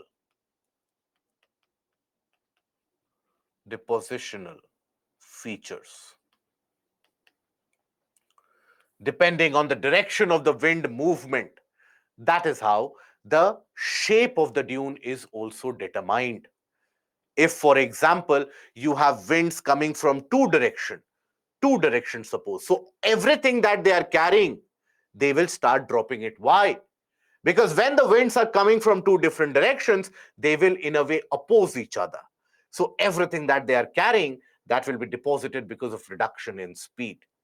So that kind of a parallel dune formation that you see, that is what is referred to as a longitudinal dune. Then if the wind is consistently moving in the same direction, if it is consistently moving in the same direction, it will keep on depositing the materials one after the other. These are what are transverse dunes. Sometimes the movement of wind is such that it will deposit the material in a heap, in a kind of a heap of sorts. But then the flow of the wind will streamline this heap. It is like an aerodynamic shaping which takes place. So you have a kind of a horseshoe shape of a dune, and that is what is a barchan, right? So that is how, if the winds are converging from all sides, you have a star dune. So depending upon the direction that the wind takes, that is how the dunes are created. Are these dunes permanent features? No. With the change of the wind speed, with the change of the wind direction, and even sometimes with the change of the season, these dunes, they can shift depending upon the wind motion and the power carried by the wind. These are your barchans. These are a special kind of dune which have a crescent and a streamlined shape. They have a kind of a streamlined shape. Observe, this is a barchan where they have taken a streamlined shape by which you get an idea about the direction in which the wind is flowing. Okay? So that is about the landforms created by wind action. Just like that, sea waves also end up creating few of the landforms. And these couple of landforms we'll do tomorrow. Tomorrow we have an extra session. So we will do these couple of landforms tomorrow. Now let us take a few questions first of all. A few of the previous year and the type of questions. So for example, cirques, arêtes, horns and drumlins represent which kind of topography? So this is a simple one. So I will give you 15 seconds out of it. Okay. I don't expect anyone to be committing mistakes here.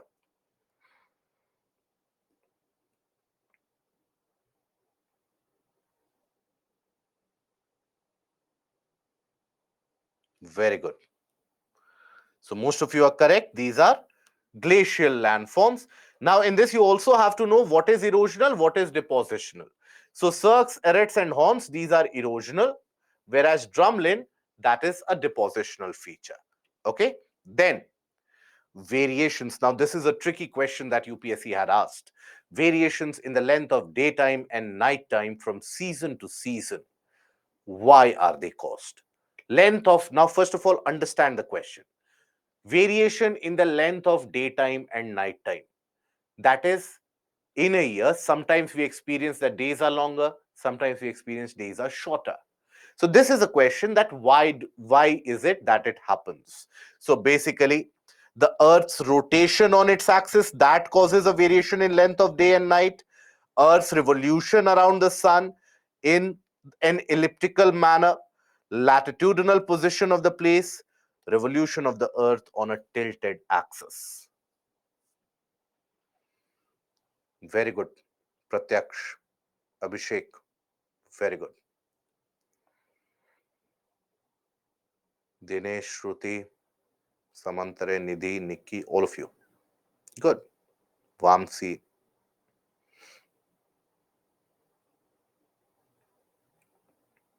Priyanka.